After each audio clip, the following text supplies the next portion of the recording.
here. I'm here. What's good, everybody? This is Vic 3. I'm here accompanied by my great, panel. Here we got Mitch in the building.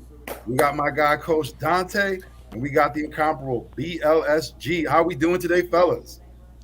We doing great. Doing good. I'm doing Doing great good apart today. from that Eagles loss I today, don't know though. about the Eagles loss today. Texans competed pretty good, but hey, you never want to be on the losing side.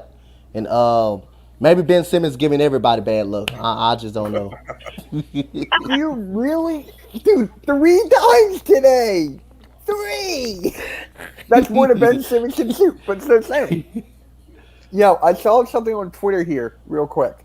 Some guy made a video. I am not upset at the loss. The reason I ran to this video is the way we lost. I am mad at the execution, not the actual result. His title is Eagles embarrassing loss to the Niners. That's not embarrassing. No. Yeah, it San was a rough Fran's a week. good team. We only beat them last year because all their guys were out. Jimmy G was out.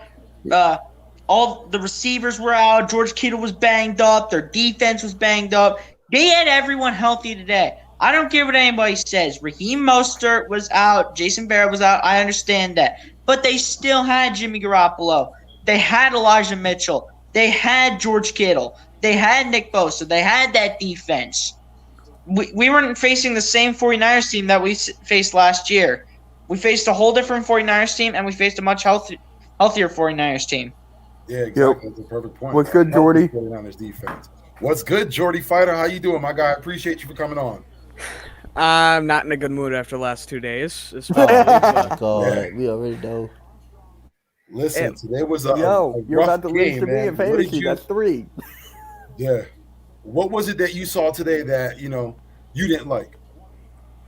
Honestly, it was just a mix of coaching to execution, because Sirianni was very aggressive with how he was doing things, and I said last week that it's okay to be very aggressive your first week. It's something you learn the hard way, but he didn't learn the hard way. He comes back this week and is aggressive in spots where he didn't need to be aggressive. He could have taken points here and points there, and I mean, there was one time where there could have been 3 points on the board, and then they attempt to go for it on fourth down that didn't convert. There was so much wrong with coaching. There was little to no balls going to the tight ends, which makes no sense because you've got one of the best tandems in the league. Why would you not go to them? And then when Derek Barnett left, so did the defense and their heart. Josh Sweat, Hargrave, nobody showed up in the second half on that defense. The offense didn't help because, I mean, they had so many opportunities. But in reality, this was a banged-up Niners squad that isn't what it could have been if it was healthy. We should have walked into this game and taken an advantage of our opportunities, but we never did. Yeah. Can you imagine if we didn't get blocked?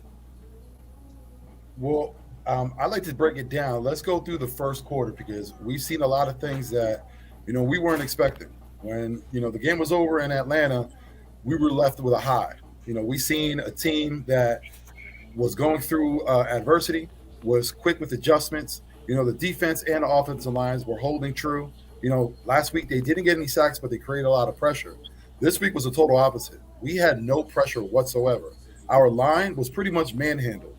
We seen Jordan Mailata for the first time look human out there. We had a lot of penalties. Hey, we had our guy, our center, Jason Kelsey, on multiple plays get pushed back. What do you all think was going on this week? Again, we thought we were going to build on what we had in Atlanta, and it looks like we're taking a step back. What do you see from the defensive and offensive lines in this game? Well, Dante told me this before you started this, Vic, that we had no sacks on Jimmy G. Correct me if I'm wrong. Mm-hmm. What the heck? How? Correct? Yeah, How? Like, we had Brandon Graham. Hargrave played out of his mind. Hargrave played well. Yeah. Who's the other guy I'm forgetting? Oh, Fletcher Cox. What was that penalty? The mask? Like, what? You're a captain. Coach Dante, what do you think? I mean, like I said this plenty of times, and y'all all hear me say this. I said the defensive line was going to be the key to getting pressure on Jimmy Garoppolo. Number one, check. We didn't do that. We didn't get pressure on him because guess what? We had no sacks. Did we stop the running game late in the game? Check. No, we didn't stop the running game late in the game.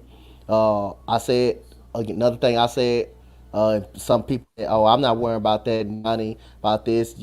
It's something when you go into every game, you don't know if the game is going to be close. You have to worry about how Nick Sirianni is going to manage the game down the stretch. What plays are he going to go? What plays he's going to call or anything? I just wanted to see Nick Sirianni in a close game. Execution on plays. They started wearing this defensive line down. The offensive line for San Francisco got to get them credit. They blocked pretty well. The secondary played pretty well as well for the San Francisco 49ers. I mean, we just got outplayed. We got outcoached. But like I said, that's why I tell people, we always tell people, we can go in the game confident. League and they professionals, they pros for a reason. Every team can play in this league, and like I said, you're gonna bite off more than you can chew. This team is really the San Francisco 49ers team. When healthy, they are a playoff and championship contending football team, and we learned that a lot today. And Nick Sirianni didn't execute on offense. The Philly special, I don't understand. I don't. They got teams got film on that, so they see that all the time. So I don't know what that play call was. It's just we got outplayed, and we just got outplayed today. And the Niners today was a better football team. Jimmy Garoppolo is a game manager. No turnovers, 7 yards. He outthrew Jalen Hurts. He outplayed basically Jalen Hurts, and he made a couple of first down scrambles that he made. But other than that, we just got outplayed and outcoached. Yeah. Can I say one thing real quick? Go Sorry. Eagle Camp, fuck you. You jinxed us so much. I knew you were. I wanted to bring him up, but I didn't want to say it. I wanted to bring him up, but I didn't want to. I totally didn't think that's where you were going with this. Hey, I swear to God, I wanted to say it. I wanted to bring him up too, but I didn't. I just didn't want to do it. That's why I say when you get overconfident and you say you're gonna blow a team out. All the fans are looking at like every fan, not Eagles fans. He's the example why we're one of the most hated fan base. Yeah. I mean, you gotta go. It's good to have confidence in your team, but it's another thing to know what your team's about and not be overly confident. AK, my guy, I appreciate you, man. Thank you for coming. What up, AK? What up, man? Thank you. What up? Wait, Uncensored, did you hear what I just said? Is he even there? He may have a little difficulty, but I know they'll come back in. But hey, Jordy, what do you think with the offensive defensive lines?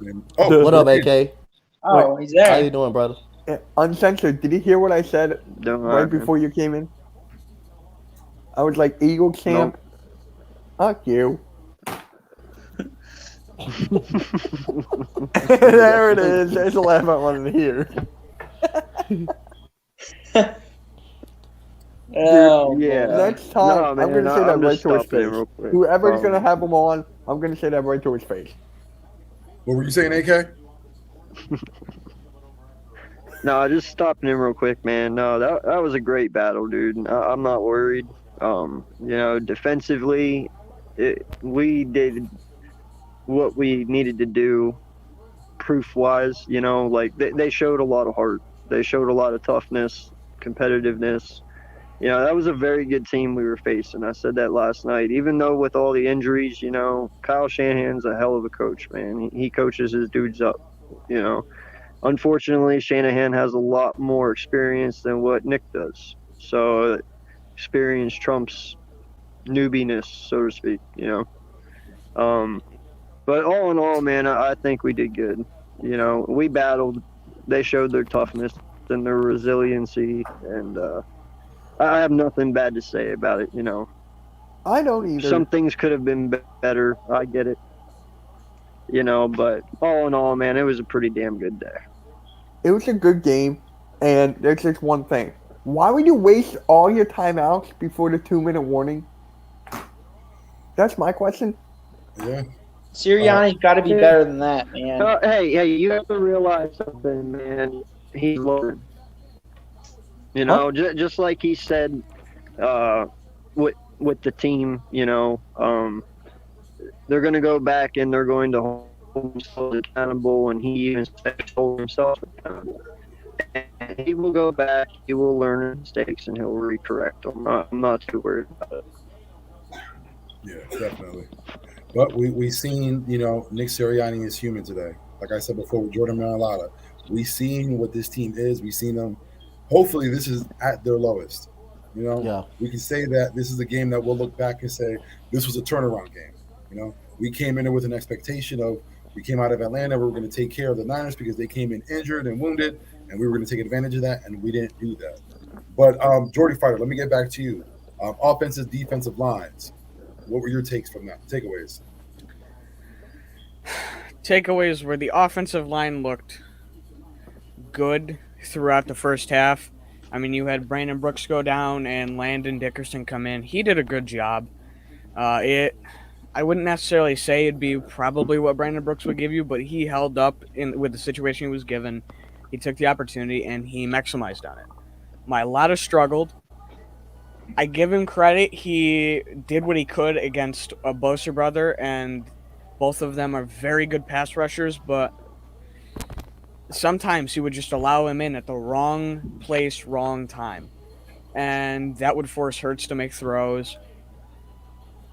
Jason Kelce had a great game. I mean, he had moments, but he's doing what he's always done. He's been very consistent, even though he'll have some moments here and there. Samalo, you didn't hear his name very much because that's a good thing for an O-lineman, because that means they're doing their job. Same thing with Lane, doing their job. The penalties went down. Now, there was a bit of a problem outside of the penalties, but that's neither here nor there. The defensive line, Hargrave ate during the first half. Fletcher Cox was there and did his job for most of the game. When Brandon Graham went down, you had nobody really doing anything on the outside. Kerrigan wasn't being rotated in, which was a problem. I mean, Josh Sweat wasn't doing his thing. Derek Barnett didn't even show up to the game. But I will say this, Fletcher Cox, even though it doesn't seem like he really did his job, he's the one that's always getting the doubles, especially when Brandon Graham went down. So I can't really fault him because he's a D tackle. He's not going to get in and get sacks and get a super big amount of pressure in the quarterback's face. He's just pulling a lot of double teams and pulling a lot of the attention because he's someone that the other team schemes for. They scheme for him more than anybody, so he's probably going to get stopped. If he eats, that's just incentive for us. But they didn't perform like they should have in the second half. They lost Brandon Graham. They lost all their heart. They lost all their drive. And that's what cost the game, was the D-line just disappeared. I have a question for you guys because of this BG. Because we Oh, Benny's gone. we lost him, but he's Wait, back. what? Oh, He's back. yeah, I'm back. Yeah, no, you know, the offensive line, we normally didn't see the normal push that we get from them, you know, but we had some up and downs. But with BG going out, do you think this is the time that we do a Chandler Jones trade to kind of replace that, you know what I'm saying? I mean, because if you think about it, potential-wise that this team has, you know, if you do want to stay competitive, and that's a big loss with BG, do you fill that void with Chandler Jones? Hey, you've heard me say it since the offseason. I have been on the rooftop screaming, saying, get Chandler Jones. Grab him up. At the time, I was even saying you can trade Zach Ertz to make it work. Now, we haven't seen much out of Ertz, so I don't think that trade still is out of the question. Again, Chandler Jones. I know that Taylor Lewan is, you know, coming back from an injury, but again, that man had 5 sacks on an NFL tackle. Not just any bum from the streets. You know, you got to give Lewan credit. He's a great tackle. I don't know. 5 sacks in one game. That's a talent, especially now with BG going out, I would love to have on this team. Anyone else? Any thoughts on that? I mean, if you want to create a spark on the defensive line, Chandler Jones is the guy. Like I say, it just depends on how you feel about this defensive line, who you got confidence in. But it wouldn't. You can't rule it out at this situation. This is going to be a big loss, and like I say, when you lose the heart and soul of your defensive line and your defense, kind of period. I mean, a lot of people take a drop, and like I say, that was wrong in the second half, man. We got little to no pressure on Jimmy Garoppolo and that offensive line for San Francisco and that running game starting to wear this defensive line down late in the football game. So I'm not going to rule the Chandler Jones trade out. It's about time, to make a splash if you want to, but I'm not ruling the trade out. I definitely agree. Jordy, I am super interested in hearing what you think. I don't think it's gonna happen because there'd be a lot of moving parts to it, and you're probably gonna I'd say you may have to move something big, and I don't think we're in a spot to do that. I like our firsts. That's why, because I'm banking on Kyle Hamilton. But realistically, I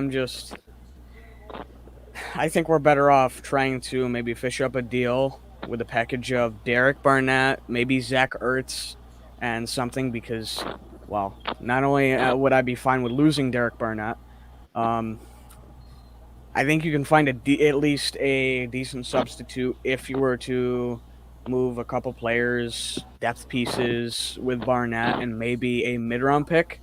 I think you'd be able to find something maybe more suitable than a Chandler Jones trade, because in this situation, you're not going to have leverage with Brandon Graham out.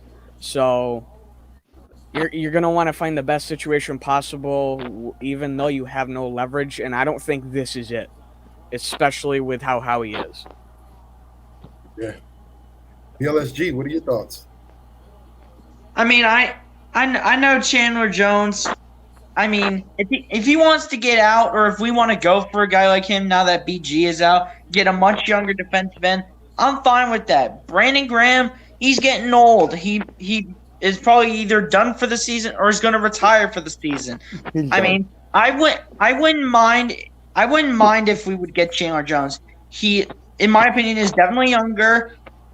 He would want to get out of Philly, but if you're gonna try to even get Chandler Jones, you're gonna have to figure out who your opposing side starting defensive end is to Chandler Jones. Is it gonna be a guy like a Milton Williams? Is it gonna be a Josh Sweat?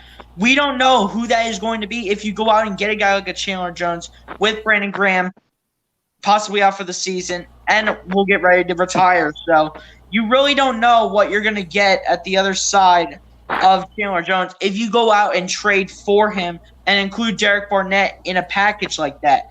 You don't know what you're going to get. Are you going to trust Milton Williams? Are you going to trust Josh Sweat? It's just a big question mark to get Chandler Jones, but I wouldn't mind it. Yeah, I totally agree, man. But the one thing I will say with this is I think we are in a position where we should take that chance.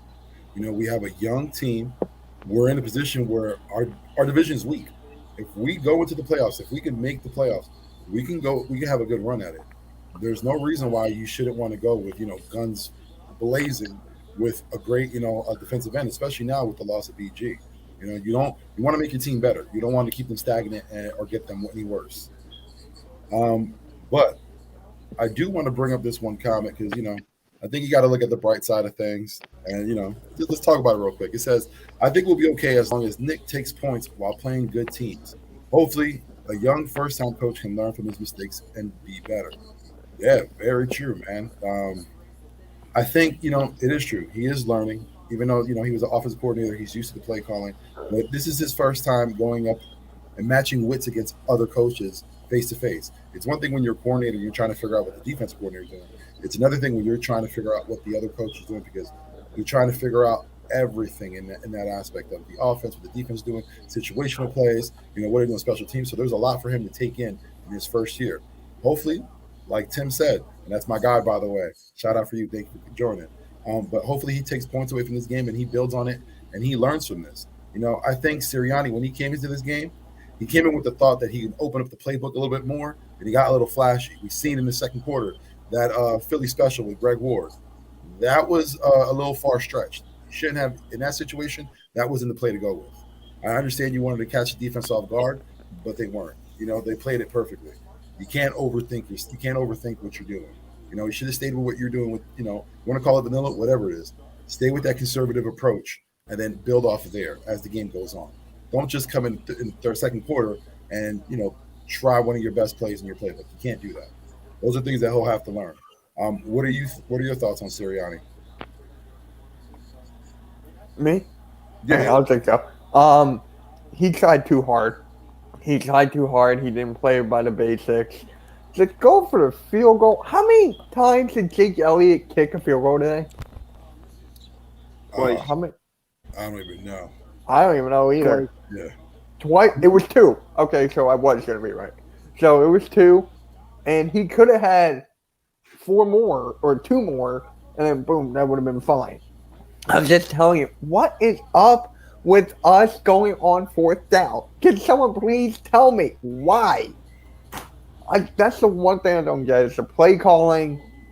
If Jalen Reagor just stayed inside, I mean, we would have scored on that, and just like that block field. Oh, that's why his field goal got blocked. I forgot about that. Like, can you imagine if that did not get blocked? What are the odds of that happening against us? Yeah. What are the freaking odds? Coach, what do you think about Coach Sirianni? Coach to coach, I should say. Like I say again, you got to be prepared for stuff like this, guys. We got to be prepared. I said it last week. I believe that was me, you, and Uncensored them. I believe I said it in the podcast on my first night, call-in night. I said I just want to see how he approach down when the game is down the stretch.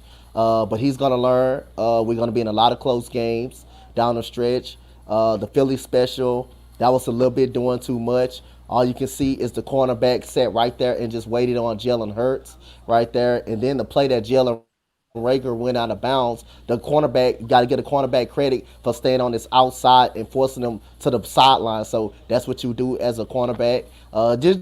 Just great defense by San Francisco. They outplayed us. And they outcoached us. And at the end of the day, just got to give a beat up San Francisco team credit. They played their game plan. They executed. We didn't execute. The running game got to us early, late in the game, able to wear us down. And Jimmy Garoppolo didn't turn the football over, and he also broke pocket contain when he needed to, and got some big first downs. So Sirianni, he's gonna learn from this. It's gonna be many more close games, and like I say, against great teams. It depends on situational football. You got to know when it's time to go for it and when it's not time to go for it. The Philly special, I would have did a run and play, like I said, right up the middle, or a play action pass or something like that. I would have done a field goal.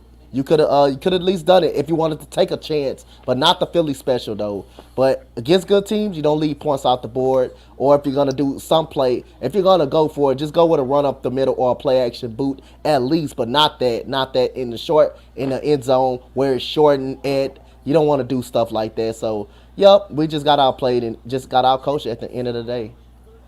Yeah, can't agree with you more. Uncensored, what do you think? Man, I understand where he was coming from. We just got a 91-yard gain. Very big momentum swing there.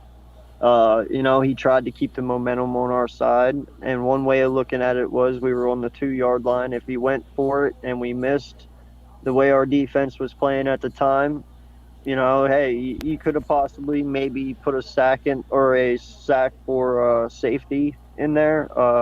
I understood where he was coming from, but, I understand. I even caught myself after he did it. I was like, take the fucking points. But I understand it.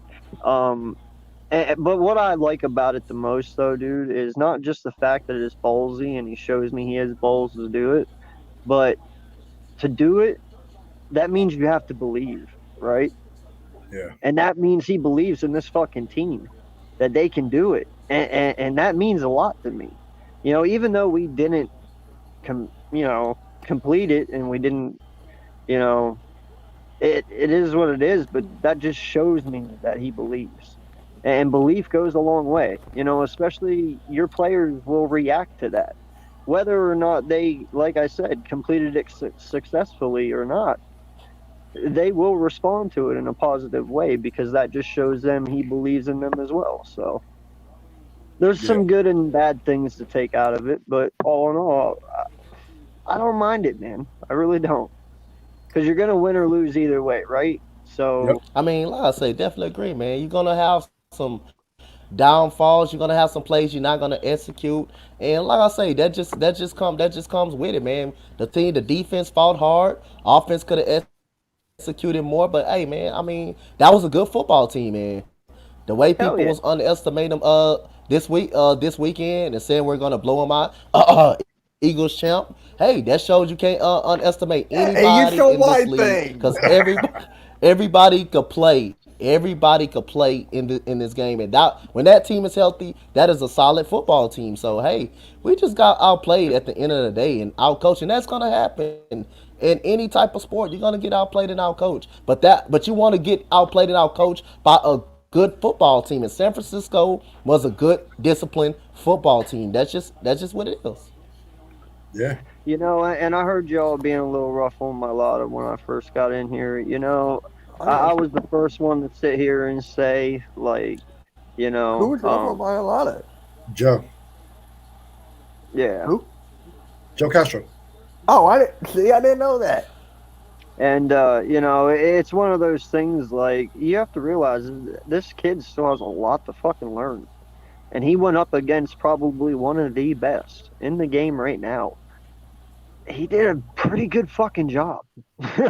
I gotta say, like, he really, really did.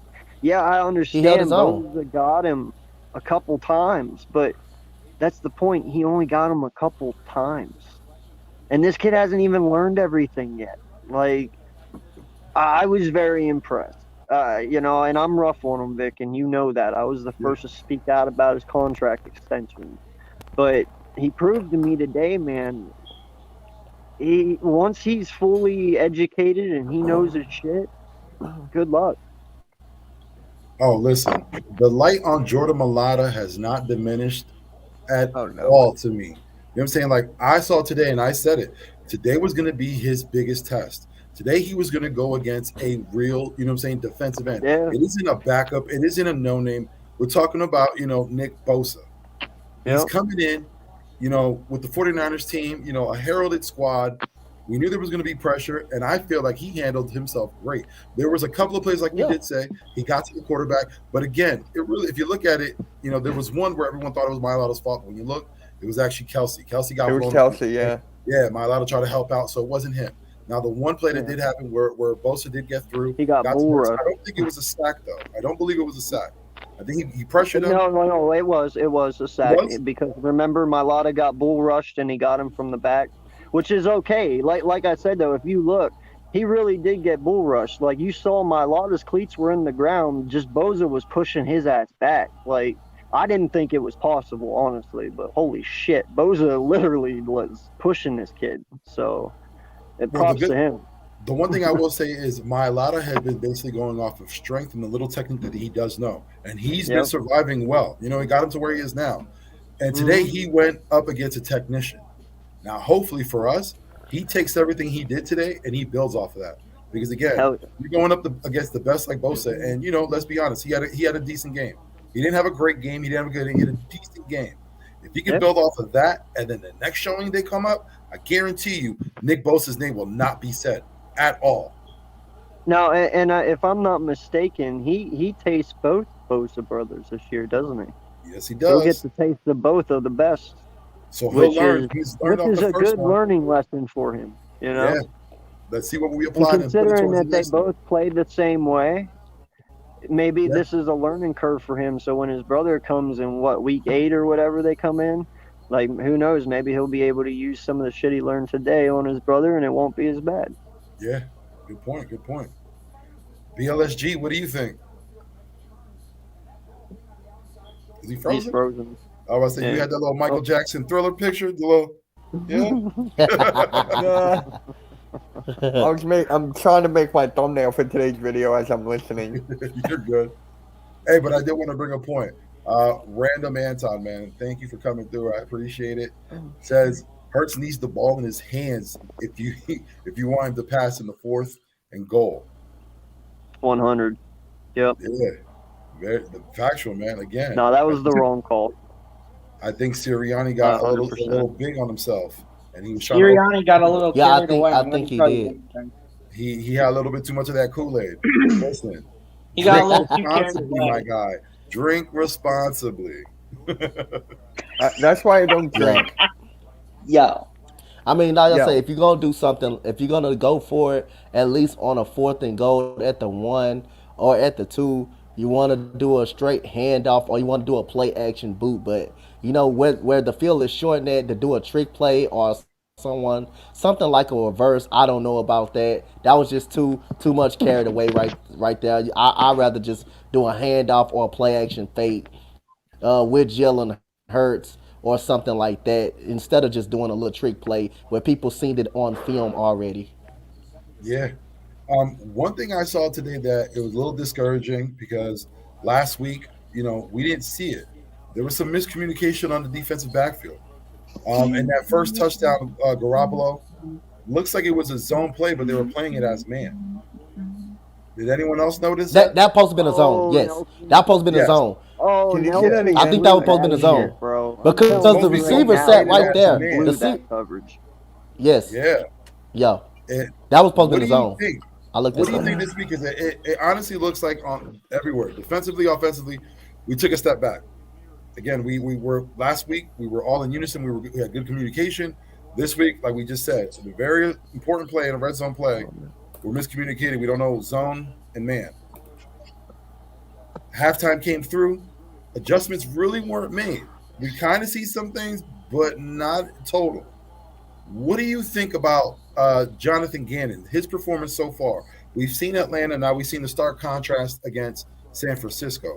What do you think we're going to get out of him going forward? Mitch?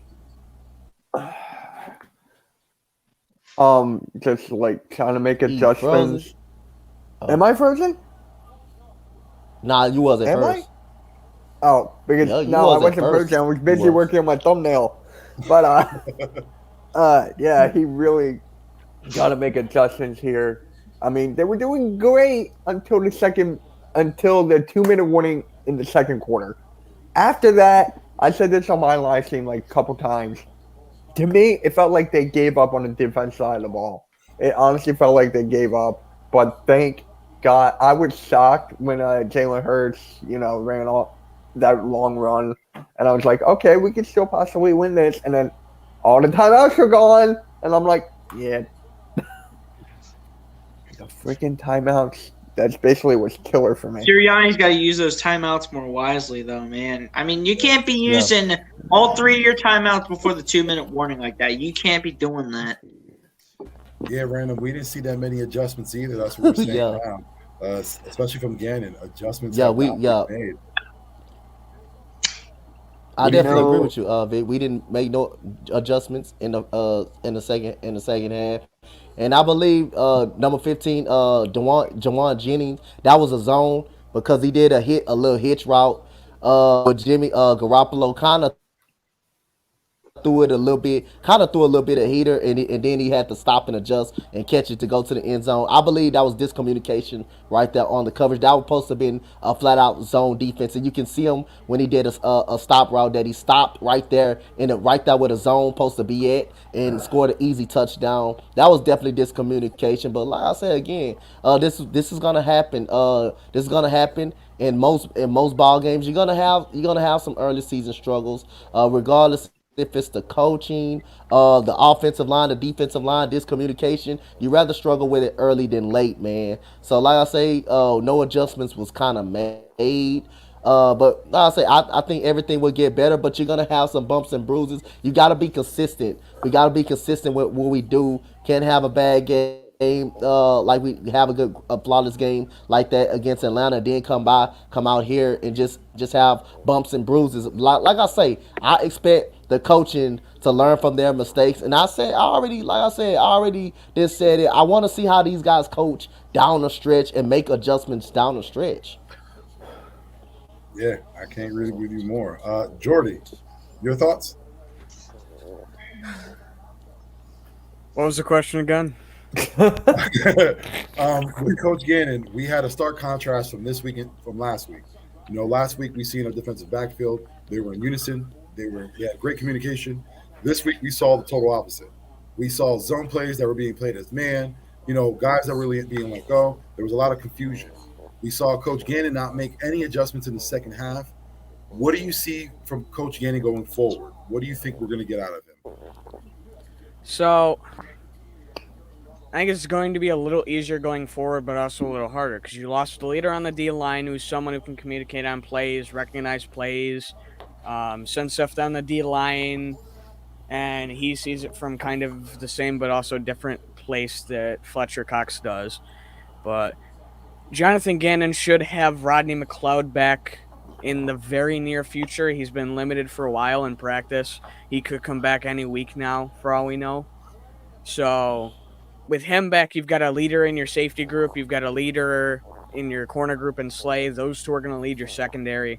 I wouldn't necessarily call Wilson a leader among the linebackers, so I think that little bit of that is taken over by Rodney and a little bit from Slay, more Rodney than anything.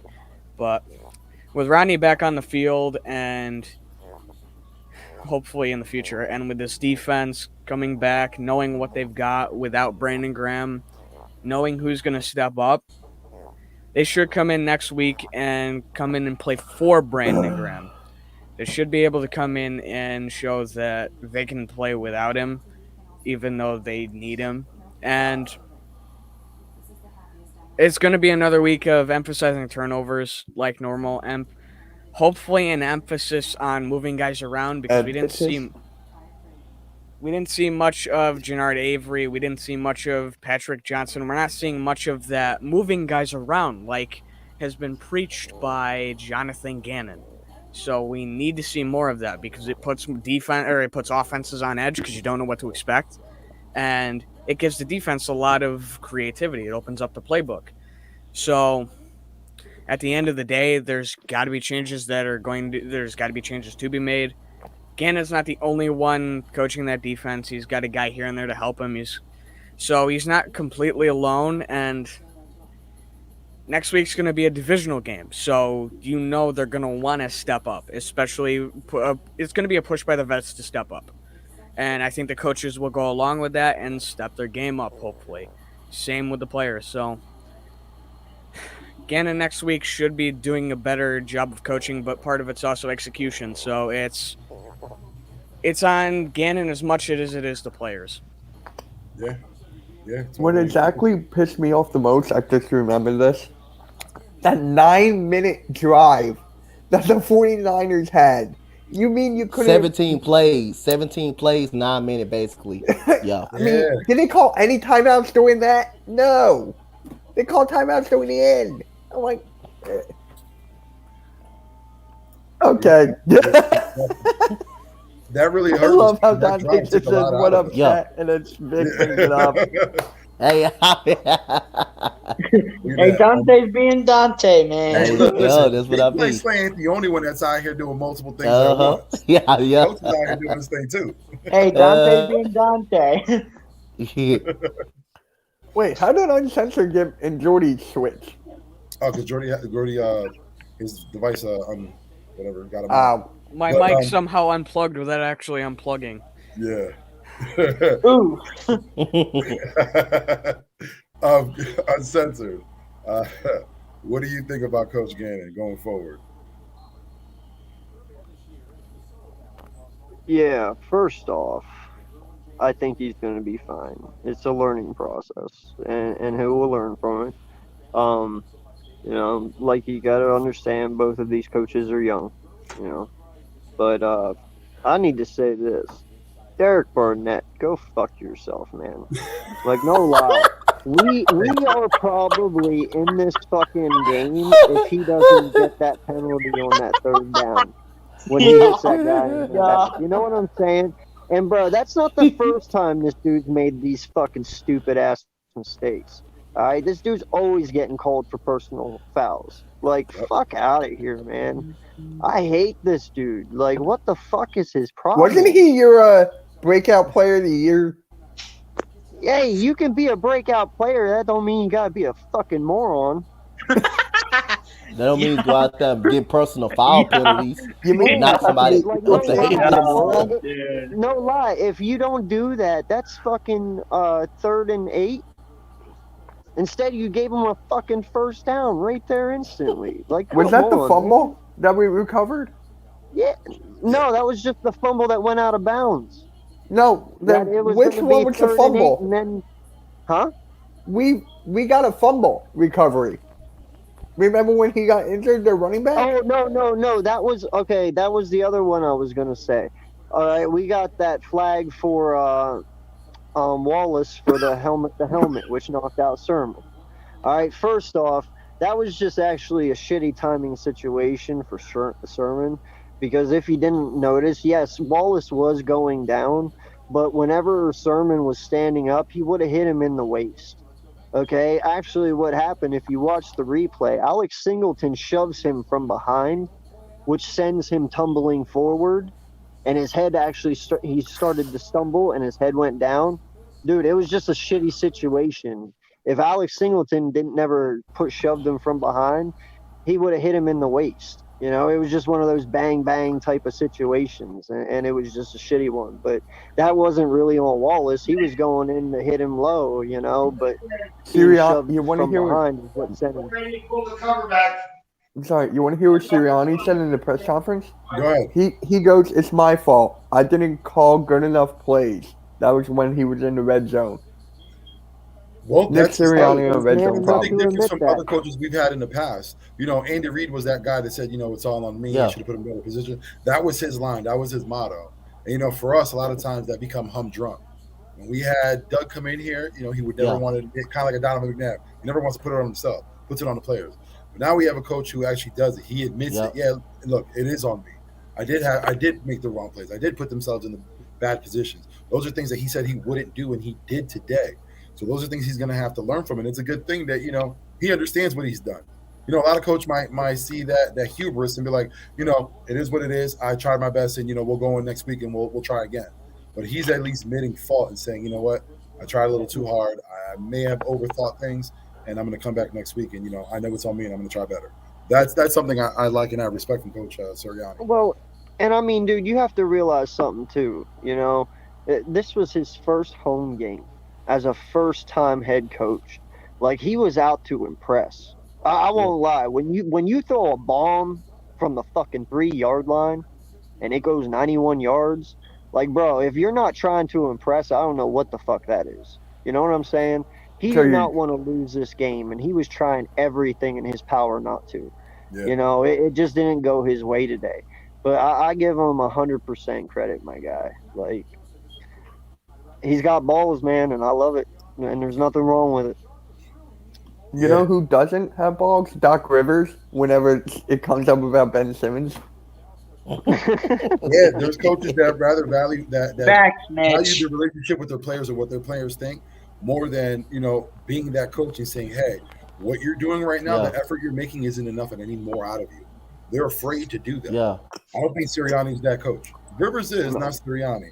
But yeah, Brandon Anton, Sirianni is honest at least, you know, and that's the first step of changing things. It is. It's a good step in the right direction in changing things. But one thing I want to mention, because AK, you did bring that up, Brandon Graham.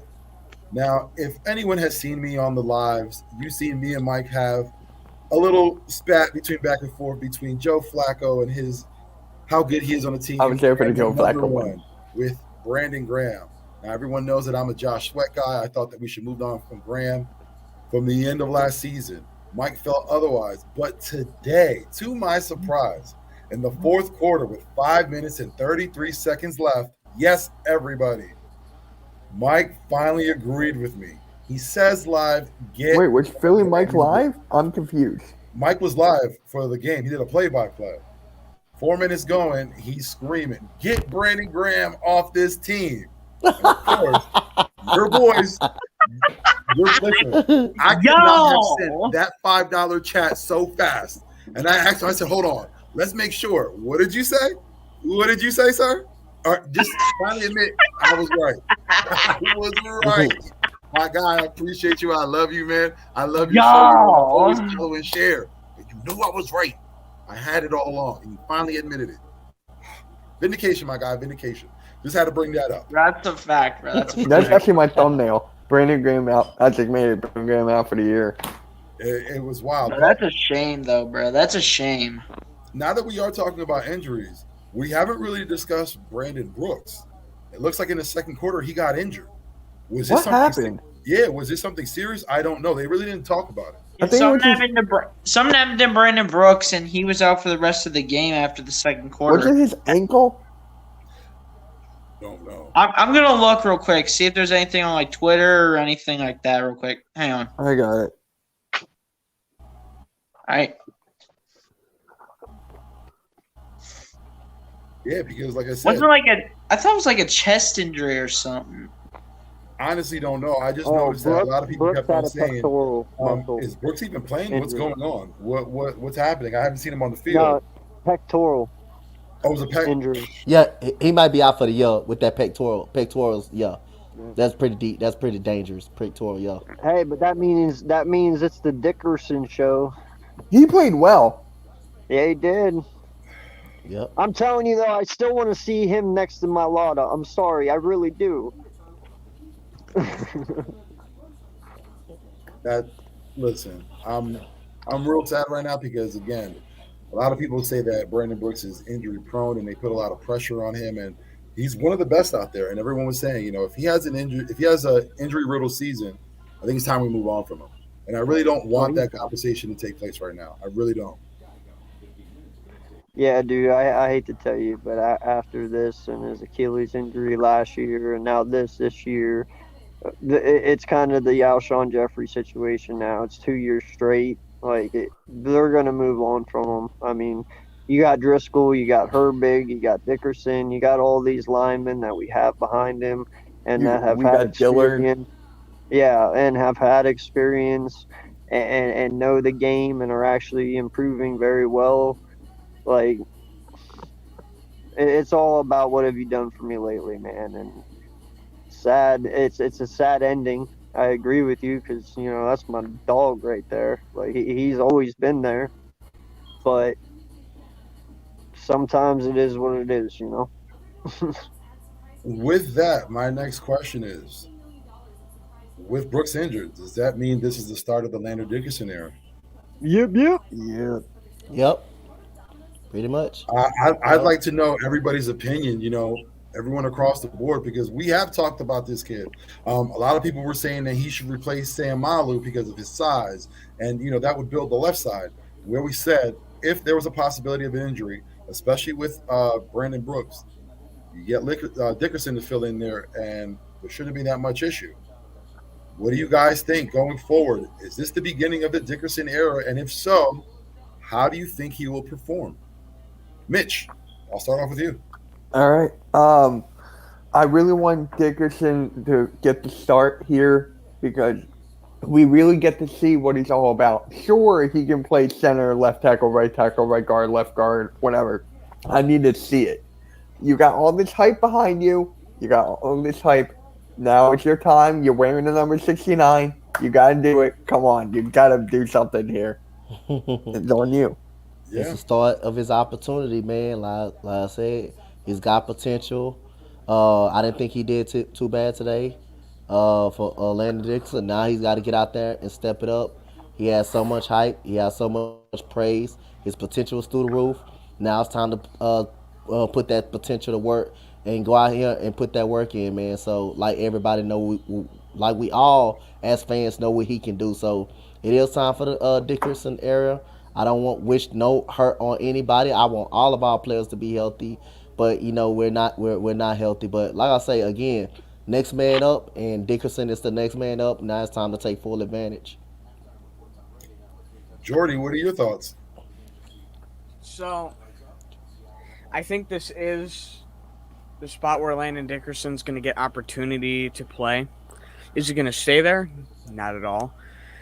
He's going to go back to center once Brooks returns, and he's going to have to wait till something happens to Jason Kelsey, whether he retires or what have you.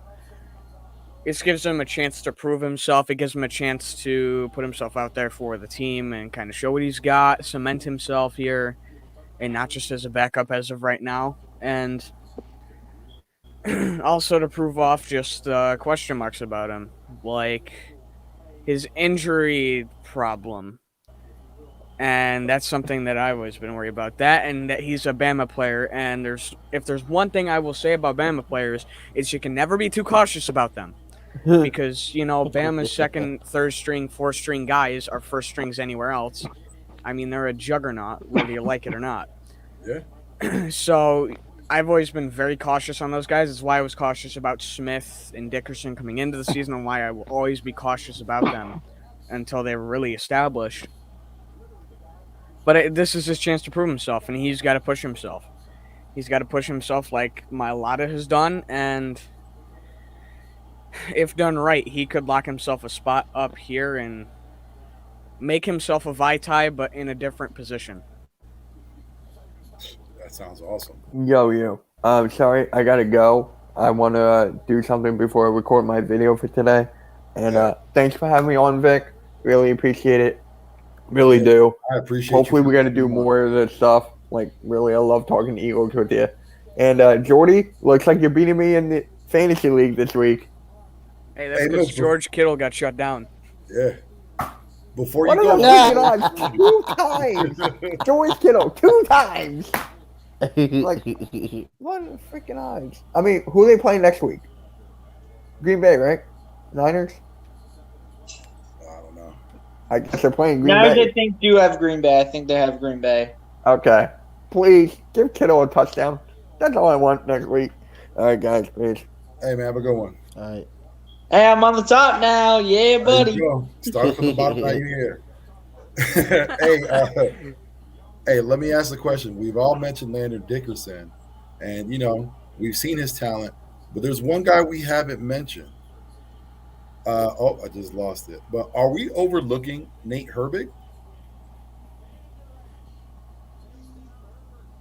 Yeah. Because he was there to be, that center, that backup guard. If they're going with with Landon Dickerson, what does that mean for Herbig? Is he just stayed as a backup center? Is that where we're thinking he's going to be?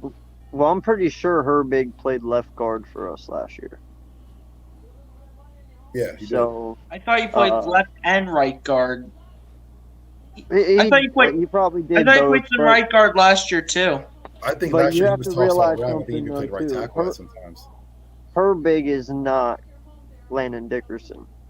I mean, he's a big boy, but Landon Dickerson's Mailata-esque. 6'8". He's a big dude. So I get why he's starting over him, and especially with all the hype coming out of college about him and how much of a brawler he is. Well, you kind of have to throw him in and see what you got, right? Yeah. But my question is, can Sayamalu play right guard? Has he ever played right guard? That I don't know. I don't think so, because ever since he's been with us, he's been on left guard. I feel like he hasn't. I haven't seen him play right guard. I would wonder if he can, because, dude, I'm telling you, the only reason why I say that is because of how, like I said, he matches up to Mailata. And as talented as Dickerson is, on days like today, I feel where Boza, where he might have got Mailata, Dickerson might have been able to do both jobs at one time because of how much of a freak he is. He can cover his guy and kind of give him a little tiny bit of help where he needs it. That's why I'm saying I would love to see Dickerson next to him, because on little slip-ups, Dickerson might be able to just handle a little bit more than usual. Yeah. You want to say something, BLSG? You were trying to say something? No, you guys can keep going. I wasn't saying anything. I mean, what do you guys feel about that? I mean, I agree with AK up on that situation. Right now, it's Landon Dickerson opportunity. But like I say, maybe he can go to another position where he can succeed. I wouldn't close the chapter on him yet. I'll see if he can work himself into another position. Maybe it could be on side of Dickerson or something like that. But right now, he just needs the opportunity. He just needs the opportunity to showcase himself, see what he can do. Yeah, listen, I find the idea of Dickerson coming in to replace Brooks very intriguing. I think you do have to give Nate Herbig the look first. He's been there, he has more experience. Dickerson is coming back from injury. Now, again, this is just like last year. We got to see what pieces fit in this puzzle. We're not necessarily going to be set with Herbig because we don't know how he's going to fit. We won't be necessarily fit with Dickerson unless we see how he fits.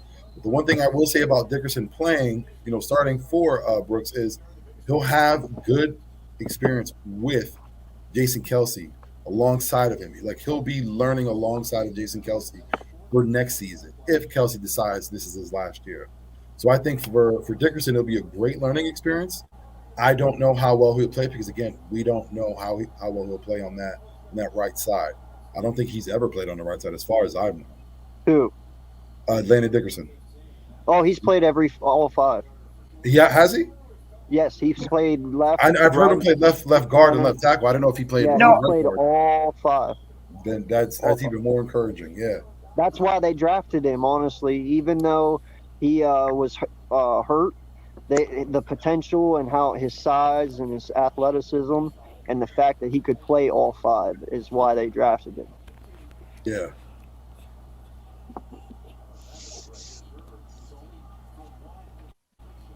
Just had a ton of response. We had a Giants fan, so I just put. I'm doing the. Yo, Joseph. Yo, Joseph. Don't come in here talking. Yeah, we lost, but guess what? We got a point on the board. We got a dub on the board. Listen, none of our guys And guess are going what? offside. And guess what, in the Giants? most important part of the game. You know what I'm saying? None of us are out here fighting each other on the teams and running laps because our coach is so garbage. And Giants, guess what? We actually lost to a good team. We lost to a good, healthy team. Y'all lost to the Washington football team. Not even with Ryan Fitzpatrick. With Taylor Heineke. Yo, facts. Hey, I got a question for you guys real fast. I say he did a great job, but, it all depends on how you look at it. How do you guys feel about Jalen Hurts' performance today? Because I think he did a wonderful job, but that's just me. I think he did a good job again early in the game. I thought you see me. We were texting each other. He had command of the offense again, which I love. He was playing. Hold on 1 second. He was playing, at the same level that he was last week. But he had, command of the offense. He had presence. But the one thing that differed from last week was when he was trying to make those throws and he was forcing things, it wasn't going his way today. Not at all. Mm-hmm. Like the thing I will say is, and we can't, I got to give credit where credit's due. The San Francisco defensive backfield came to play. They came in Yes, weak. they did. We all doubted them. We thought that our young receivers were going to eat, they were going to demolish them. No, they held them in check. Devontae Smith had that one play. Watkins had a play. Rigger could have possibly had a play had it not been called back. Or I think he actually got stepped out of bounds. That Right, one catch Smith almost made, my guy. Yeah, like we had opportunities. We That just deep didn't one? capitalize on them. Yeah, dude, he had it in his hands. The only reason that popped out, if you watch what's his name, the CB, he actually did a wonderful job today. Shout out to him, that rookie. Yeah, his kneecap hit the ball, dude. Like when they were falling. So I think like his kneecap and just it coming up and hitting the ball, dude. Oh man, that was almost beautiful.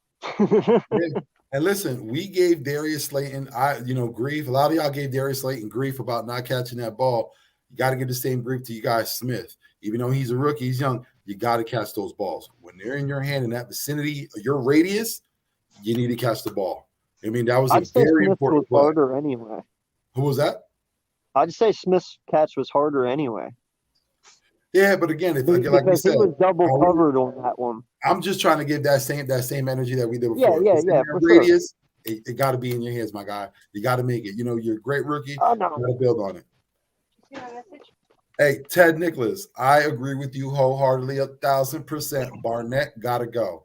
Enough is enough. I'm tired of the temper tantrums. I'm tired of the underperforming. Yeah, we got to make a move. We talked about it earlier. If we can make a trade for Chandler Jones, I said package Barnett and Ertz, get them both out into the desert, bring over Chandler Jones. Let's take care of it right now. Get the deal done. I'd send Dillard in that too. Oh, if I can send Dillard in, believe me. Listen, I'm giving him away. I am giving him away. Hey, Get 'em all trust me. the You fuck get a out at one Dillard. time, my You get a guy. Dillard. Get them all out at one time, dude. No lie. Yep. For a dominant defensive end, man, who's still very young. Hell yeah. Oh man, hey, I'll you'll take shape that any up. day of the week. Yep, a dominant defensive end who dominated the game against Tennessee, 5 sacks and a forced fumble. Oh yeah, yeah. Ain't no wrong with taking a chance. Does anyone know how he's doing right now? Because I know his game's on. What does he have anything at the moment?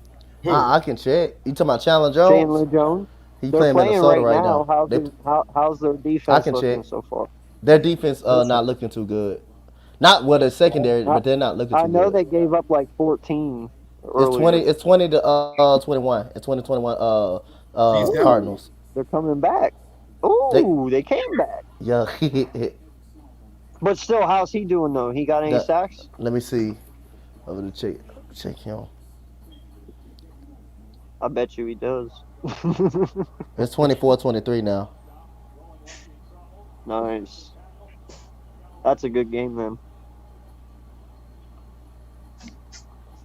Yeah, man. Hey, listen, I wanted to mention something because we didn't bring up this name at all today, and this play, it really got me mad. Like I was genuinely pissed. The Anthony Harris interception. Pass interference. Let's talk about that. That was a horrible play. I mean, like we came in and we thought we can rely on this man, and he hasn't proven. He has not proven himself. That play was horrible. What do y'all takeaways from that? Not just the I mean, pass it was interference, my guy, Yeah. but he also dropped the interception. He let the that's what interception go I right fumbled through that his one up. I was trying to say fucking hands, interception, but I was man. too mad, and I was like, "You gotta focus on the pass interference." Like, yo, That was even that could more. have been a huge momentum swing, dude. Huge. And you let that go right through your hands? Come on. Yeah. You know, that's definitely a come on moment. You know, I hope they show that next week then. Hands, man. It's the Yeah, man he was- hands. I mean, Couple of plays that where was he a got horrible penalty, man. That was Yeah. a terrible penalty. And if you're gonna do a pass interference like that, like AK said, at least catch the goddamn football. At least don't give up on the goddamn play like how you did. But like I say, that was just an awful Please, pass catch the interference. You damn can't put ball. yourself in that damn position. Yeah, it Yeah, was please bad catch all the around. ball. God. Hey, Now- hey, real quick, did today What's up? show you guys that we need a dynamic linebacker Listen, even more than what we have right now? a point of contention. We needed a linebacker when I said in the draft we should have went after Collins.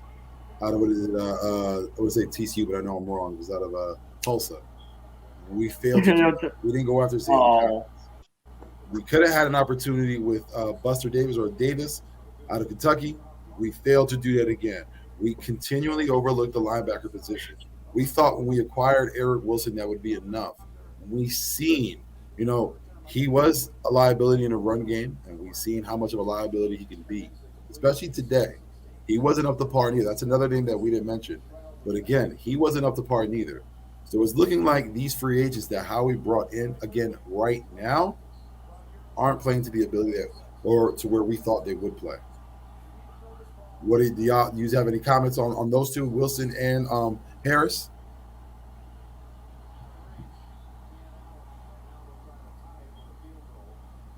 What was the question? Nah, about Wilson and Harris. We thought when we acquired them, Mhm. they were gonna set up this team and we're gonna be able to lean on them. We haven't been able to at all. What do you think about them going forward? Like I say, man. I mean, hey, we was high on them coming in preseason. They played lights out in preseason, but I mean, you're playing against third and second teamers, man. Regular season, you're playing against actual people that actual play, and they just got to make the right adjustments, man. Just because on this game, they haven't played well. I'm gonna give them a pass, but they got to do better, man. They definitely got to do better.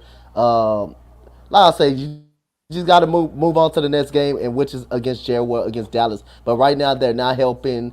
They was basically the hottest topics in the preseason, but right now they're not helping. They just definitely got to get their head out their ass and play better football. That's just all. Yeah. BLSG, what do you think? I mean, they really gotta improve on their game a little bit. Anthony Harris, how do you drop an interception like that? You should have easily have been able to pick off Jimmy Garoppolo like that. And when it comes to Eric Wilson, you gotta send more pressure at the quarterback. You either gotta send more pressure at the quarterback or cover the tight end. You gotta pick one or the other, depending what Jonathan Ginn's making you guys run. You gotta get better on the plays. You gotta intercept that ball. And at the end of the day, you just gotta play better at your position. And the game for the Dallas game, it's Dallas 14, Chargers 11. Who scored so far for Dallas? CeeDee Lamb, and Ezekiel Elliott. Oh yeah. No, Tony Pollard was the one that scored. Okay, that's Tony Pollard. Tony Pollard was the one that scored. Their main number one back, Yo. Tony Pollard. Yeah, Tony Pollard You and Ezekiel Elliott. No, well, hey, CD's good, but I wouldn't have minded Zeke because he's on that fantasy team of mine. But Right. we won't talk about that. Hey, I'm catching up to you, my guy. Me and you, we're matched up this week. Yeah, I still think I might have the edge. I don't know. We'll see. It's close. It's going to be very close. I'm coming back against my fantasy opponent Yeah, in my we'll see. league. I still have Kels to play yet. Remember? Oh yeah, true. Oh yeah, true. Travis Kelce. Yeah. Yeah. In my Pick'em league, I'm in first place in my Pick'em league. But goddamn, Jameis Winston reverted back to goddamn Jameis Winston today. God, Hey, fucking damn. you should have known 140 some yards with 5 touchdowns. Come on, I man. told you Those are that shit was lopsided true. stats. Hey, So hey, lopsided. hey, I gotta say something. Damn though, safe, bro. man. Goddamn. I am not upset by picking your team to win today, my guy. What a fucking show y'all. No, put I'm on. Even not though a. you lost by 10, Hey, I'm not upset either. hell yeah. Yo, I'm happy. AK, like I say, Props to that team. any progress with the Houston Texans, I'm happy. In spite everybody saying how bad we were gonna get dominated, 35-10. I'm just happy, man. Like I say, that secondary played their ass off. Just that running game, Nick Chubb and Kareem Hunt was just too much, and Tyrod Taylor got hurt. I thought Davis Mills held his own, but that secondary, that defense, that they did a great job. All I They gotta rattled say Baker is Mayfield. Lovie Smith. Yeah. Lovie Smith. Was Taylor injured? Lovie Smith. Is that a serious injury? Huh? Fucking told That's a you. hamstring Tyrod injury. Taylor Yeah, that's a hamstring injury. That's pretty. He out for Thursday Night Football. That's a hamstring injury. I Yeah. fucking told y'all don't sleep on Lovie Smith. Yep. I feel bad Yep. for him, man. That guy's been through so much. That guy's been Hey, K, would you say you would love to have Lovie Smith a part? Love to have. Well, you would Oh, love to have. geez. Before Gee, we even CeeDee were, Lamb's still before we running. were Oh, even, what about Elliott? Oh, DJ was just short. before we Oh, they even- just got him out. They just put him out. Yo, they before almost we scored a even touchdown, considered Dante. Head coaches. The moment Yo, I heard they Doug almost got scored a- fired, He no throws out lie, the the CeeDee first Lamb. thing The that color hit my CeeDee Lamb's mind- amazing. Then he just cuts, runs the first up, thing that hit my pitches mind. it out to Elliott. Oh, they almost scored, yo. Yo, they almost scored. They did. They almost Dude, scored, bro. And then Damn. CeeDee Lamb pitched out to Ezekiel Elliott last second, and then Ezekiel Elliott almost scored. Yo, that could have gave the Cowboys a 21-11 lead at the half, but they only lead by 3. I think the Chargers get the ball back too at halftime. Yeah, I think they do. I think they do in the second Yeah, half. I think right now But we're all. but that Chargers. that should have been a touchdown. That should have been a touchdown. Yeah, like we're all got lightning bolts on us somewhere around us. But just to get back to it, Jordy, we didn't get to hear your stance. What do you think about Harris and Wilson going forward? So Harris, I've been up and down on because part of the reason is you don't have Rodney next to him. You've had a rotation of Kayvon, who week 1 got run over and destroyed, and then week 2 was okay. And then you had Marcus Epps, who's been just okay for the last 2 games. So he hasn't really had consistency at safety next to him. He's struggled at times. He had the one penalty this week that he shouldn't have had, let's be real. And he's had his moments. Last week he was a little bit better. Nothing too great out of him, but there's still 16 more games to go. And then Wilson, he matches good alongside Singleton. I don't think we've seen where he can be yet. It'll take time for him to settle in and to settle into Gannon's system and with the team around him and the playbook and everything. And with all that considered, he's played good. A mix of him and Singleton are mostly what shut down George Kittle today. I think both of them can be a force when it comes to shutting down tight ends because there's a lot of good tight ends on our schedule, like Hawkinson, Travis Kelce. There's a lot of guys. Darren Waller. So they've got a lot of very good guys that they have to shut down, but I think they can get it done. So I think we're going to see them at their best around mid-season to the late season.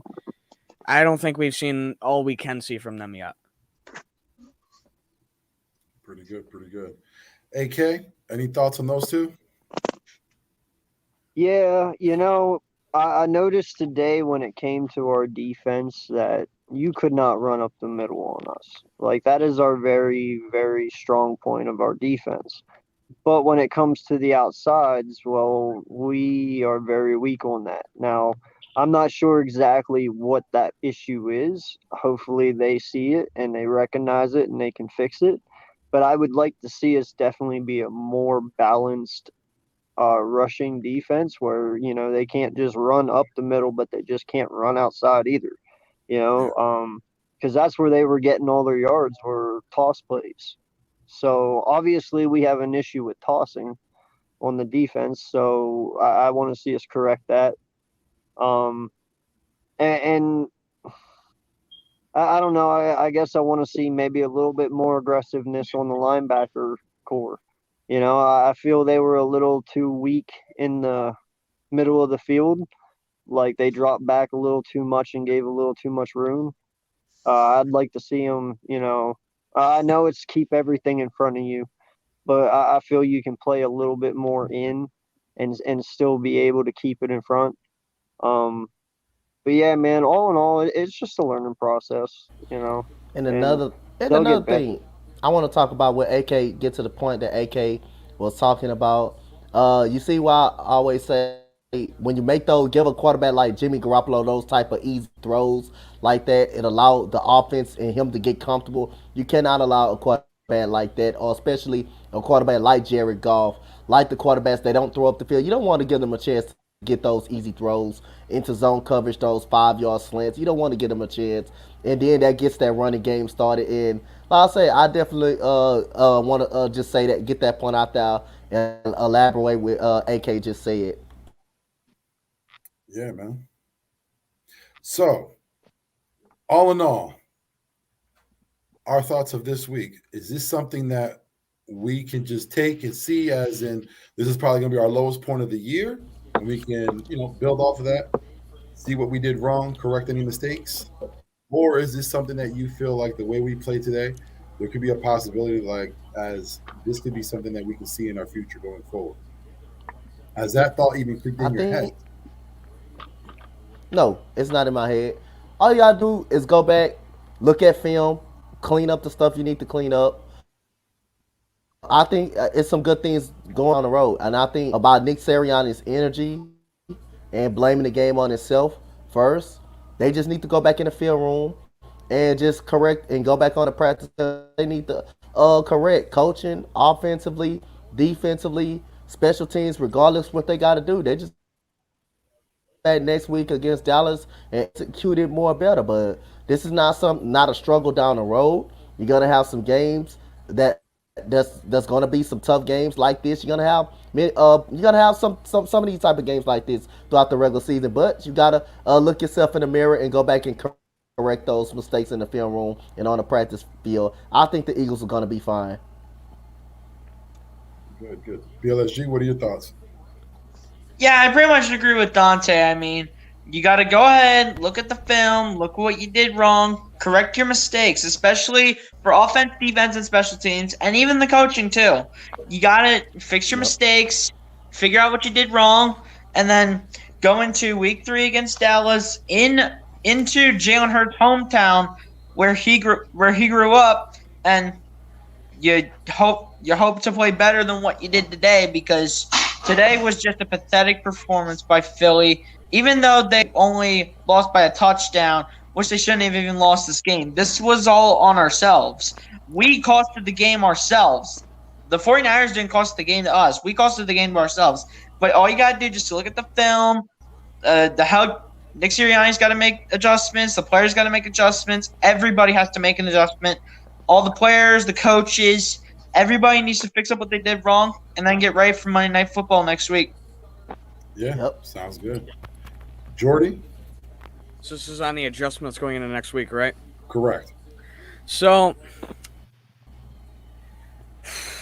you've got to adjust a little bit of everything, because Sirianni's got to stop with the very aggressive play calling, reach into the bag a little more, differ a little bit from the normal, more two-back sets, more stuff like that.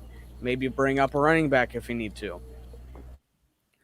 The rest of the coaching staff needs to work on a couple things here and there, from play calling and all that. Just normal stuff that you need to work on as a coaching staff, because they need to learn from their mistakes that they made this week. And it's normal for something like a coaching staff this young to do it, with all coordinators that are 30 or under. And the players themselves have to work on just showing up mostly. The D-line went quiet when Brandon Graham went out. The O-line struggled, and they got to learn to adjust a little bit more. Mailata, he's still not where he could be. He's got to work week to week. And he struggled against one Bosa. That shows that he's not invincible. So he's gonna probably go into next week with the drive he's got and push.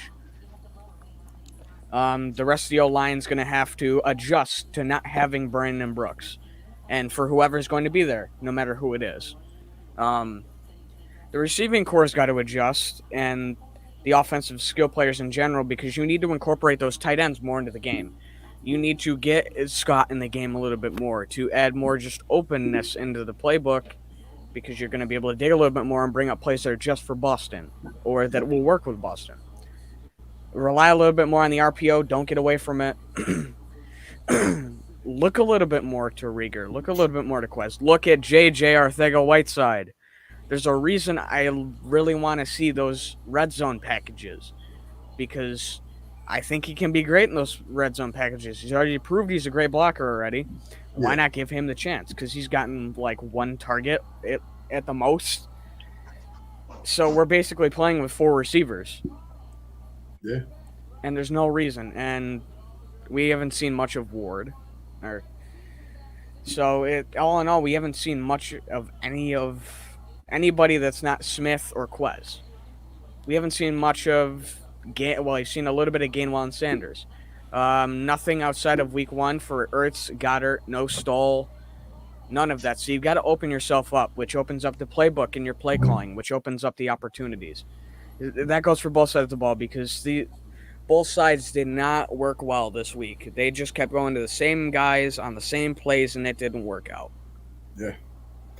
The one thing you did mention that was a very good point is the running back.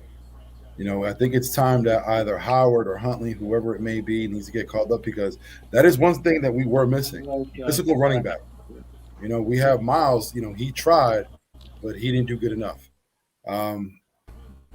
We lost AK, so I won't go to him. But we did mention next week we got Dallas on the books, and we already said Jalen Hurts is coming home. What do you think our team's going to look like next week, and what do you see out of the Dallas team? What do you see them? How do you see them coming out to play against us? Because we're seeing them now They're keeping up with the Chargers. It's a decent game. You've seen them do the same with the Buccaneers. We thought the Buccaneers were going to blow them away, and they haven't. But it seems as though that they can keep themselves in games. And with us, we always have trouble when someone does that because even though with different coaching staffs, we tend to play down to the other players' abilities, or play down to their levels, I should say. What are your outlooks in next week? I'll start off with you, Coach Dante. First of all, next week, Monday night, Nick Sirianni, he's gonna have to come on with it. This offense with CeeDee Lamb, Ezekiel Elliott, they can put points on the board. So this defense, he got to. This defense, this game is going to be on the defense and the secondary. This game is a secondary game. They got to tighten up on this secondary. This is a high-scoring offense in Dallas Cowboys. All over the place, they have weapons. So this secondary got to be prepared. And this defensive line got to show up. They definitely got to show up and get Dak Prescott. Dak Prescott can move out of the pocket. He can also throw up out of the pocket, but you got to make him uncomfortable. But this game, the key to that game is definitely going to be on the secondary and how the secondary plays. And it's definitely going to be got to be Jonathan Gannon. He's got to show up, man, for this secondary. And we got to keep pace with the Dallas Cowboys on the offensive side. So this game is going to come down to the both coaching staffs, how they what's the game plan on offense and the defensive side. But the secondary, the type of game the secondary is going to really have to show up against these wide receivers and Jarwin and Amari Cooper, CeeDee Lamb, who looks good right now against the Chargers, and Nick Sirianni. He's gonna have to put some points on the board. He's gonna have to be conservative. He's not gonna. He can't. He's got to go out against this team. We're gonna need points on the board. We can't have stalled drives. We can't have get blown up on 4th and 1. You got to know when it's time to go for the field goal or when it's time to go for it.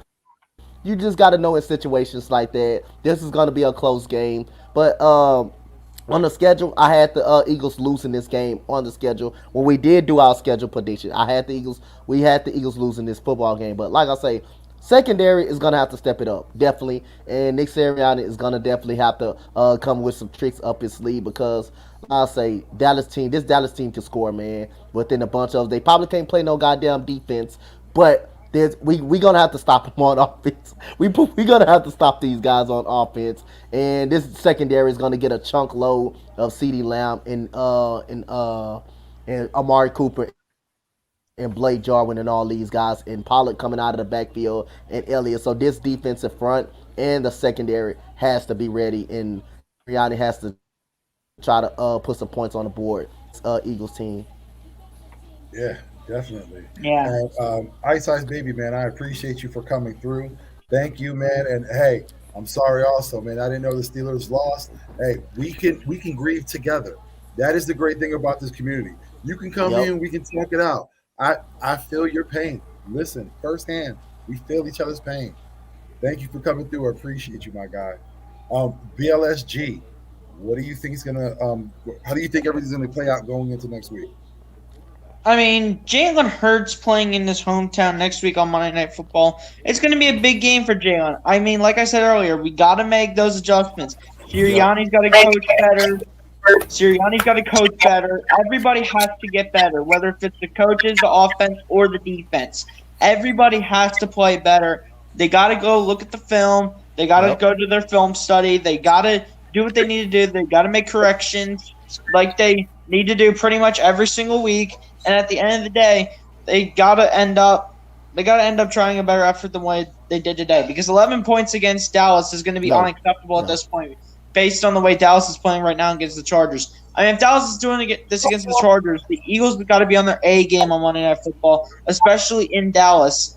And for this game, I got the Eagles losing this one. I mean, Dallas is a tough place to win. We lost to them in the past few years in Dallas, and it's just a hard place to try to win it when it comes to the division rivals between those two teams. I mean, think about it though. We didn't beat them last year. We didn't beat them the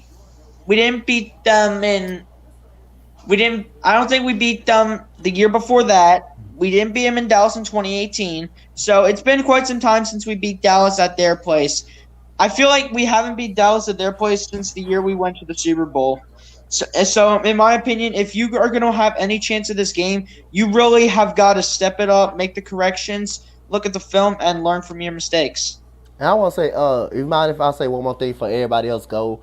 Like BLSG said, and I said the first time, you got to go back and look at the film and correct your mistakes. Everything starts at practice and in the film room and on the practice field. So if we play like how we did against San Francisco, we're not coming out of there with that Dallas win, knowing how good this offense can put up points. You can't have penalties. You can't hit nobody upside the head. Derek Barnett and give him a free 15-yard penalty. We can't do that. So we got to go. If we play like this against the same way we did against Dallas, we're definitely not going to come out with this win. But that's why I say it's going to definitely be on the secondary. They're going to get a chunk load of CeeDee Lamb and Amari Cooper and Ezekiel Elliott. So Jonathan Gannon definitely at the film room and in the practice field, taking some notes off the tape, and we got to come out ready to play against Dallas because I mean Dallas is have a point to prove. This is still their division to win, but like I say, we got to come out to play, and this offense got to come out to play. We would not beat Philly scoring just 11 points and being inconsistent and having bad play calling. So yeah, that's what I want to put out there. Yeah, man. Big play Slay nephew was good. Yes, sir. Appreciate you. What up, Slay? In the building. What up, Yo, Slay? I just had to come on, stop by. I saw that you had a channel. I'm like, okay, let's go on. And you dropped the link, so I'm only here to support, man. I love to support the people. Thank you, man. Like I said, I appreciate it. And notice I was one channel. I'm not like you. I don't have 15 separate channels and different aliases. I know how it goes. You do have a point, though. I do have 2 channels, so yeah. Hey, and everybody, go sub up both channels, okay? Yep. The main one specifically, yeah, importantly. The other ones for the side chicks. Is that what we're saying? We got main Not chicks saying page. We anything. got side chicks page. Is that what we're doing? Hey Look at him. Yeah, that's a fact, bro. That's a fact. Got the fresh cut, and now he on 2 pages. Look at him. Hey man, but you jumped in here a little late. But I asked the question: how do you see us going into next week's game? What do you see? I think we're gonna score a lot of more points. It's just not gonna be on Trevon Diggs, go, because that dude is a stud. Like, I'm watching that Chargers Cowboys game right now. He's locking down Keenan Allen right now. Like, he's following him everywhere. But honestly, man, as Coach Dante said, we're going into this next week where we're gonna have to look in the film room. We're gonna have to, patch those mistakes down. Just keep on those, mistakes that we did. We have to go over there and fix it. And you have to practice really hard this week. You have to go in this week very humble because, I don't know if it was Thursday or Wednesday. I had a feeling if we got a little too excited, I felt we could have a good momentum, and then we could think more of ourselves than we actually are, and then this team beats us. But we had a chance in this game. We shot ourselves in the foot in the first half. We clearly did that. Quez Watkins had that 90-yard bomb, which should have been a touchdown drive, but it wasn't. We should have more touchdowns. That Rager touchdown, if he doesn't go out of bounds, that's a touchdown. So, yeah, I thought we shot ourselves in the foot in this game. But going into Dallas, I'm a little more excited going into this game because it's favorable for us because we have a good defense and a good offense. And it showed today how our defense can stop and get offenses. But I want to see how that defense looks against Dallas's offense. And if it does look good, man, we're going to be real this year. Agreed. Very much agreed. Jordy Fighter, what are your thoughts going into next week's game, man? I'm very interested to hear what you got to say.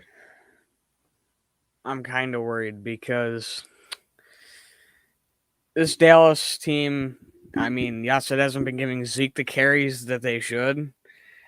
And the reason we probably won't truly know, but they're still a good team.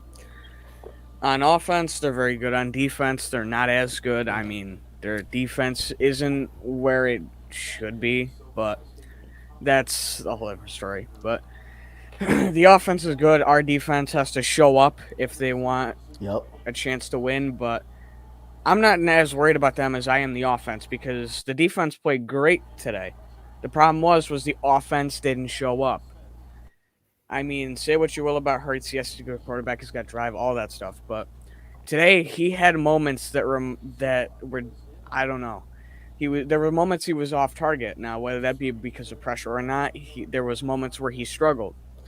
There was moments where it looked like he wanted to scramble more than anything. He made rookie mistakes. He made wrong reads. He did this and that. And no one's perfect, but when you constantly are making those mistakes in pressure situations at times, you got to go into next week and hope you fix them. And now, since I'm a Notre Dame fan, I have to watch Jet Cohen, who just transferred in, do this constantly. Underthrow, overthrow, misread sometimes, although it's not as bad as it was today. I'm used to getting disappointed by. Hurts, I'm not. And this is kind of the situation I'm comparing it to, because with Cohen, it would look like he was uncomfortable in the pocket, and that's between that and pressure, he would overthrow and underthrow guys and make difficult reads and force the ball where he shouldn't. Hurts was doing the same thing, except he's more mobile and wanted to scramble a little bit more, and that got him out of situations. His feet aren't going to get him out of situations forever. There's going to be situations where he's forced to throw that ball into tight spots or into bad places, and it may not work out. But he's got to be better than that. You're at an elite level. You're going into your second year, your first full year as a starter. You got to be able to step up, learn from your mistakes, and slowly stop making them. You're never going to be perfect, but you can be very much near perfect. And Hurts can do that. He's got the drive. He's got the push. He's got the team around him. He's got the veterans around him. So he needs to be able to do it. I don't think he's going to be able to do it for a little bit, just for the next couple games, because it's a tough couple games. Now, you can say what you want about Dallas defense, but we've got two Super Bowl contenders after that. But this game, he's not going to stop. I don't think he'll fix those right away. I don't think the separation problem is going to fix itself. We've had it through the Doug Peterson regime into this regime. It's not going to fix itself. The receivers have to do that. Yep. Hurts can help them, but it's not just on either one. That's also a Sirianni thing because of play calling. That also has to be fixed. Sirianni can't be as aggressive because if you leave points on the board, it's going to lose you the game, especially against a Dallas team with a good offense. So this game could go any which way, but it all depends on, does this team want to fix its mistakes? Does it want to learn from the hard lessons they've learned this game? That's going to determine how they play. And Jody just brought something up to me that I did see in the game. I didn't see no separation really like that for the wide receivers in this secondary. Devontae Smith, the ball on the sideline. I believe number 38. I don't know who that was from San Francisco. I mean, these corners, we got to get these guys credit, man. They come in, they hurt.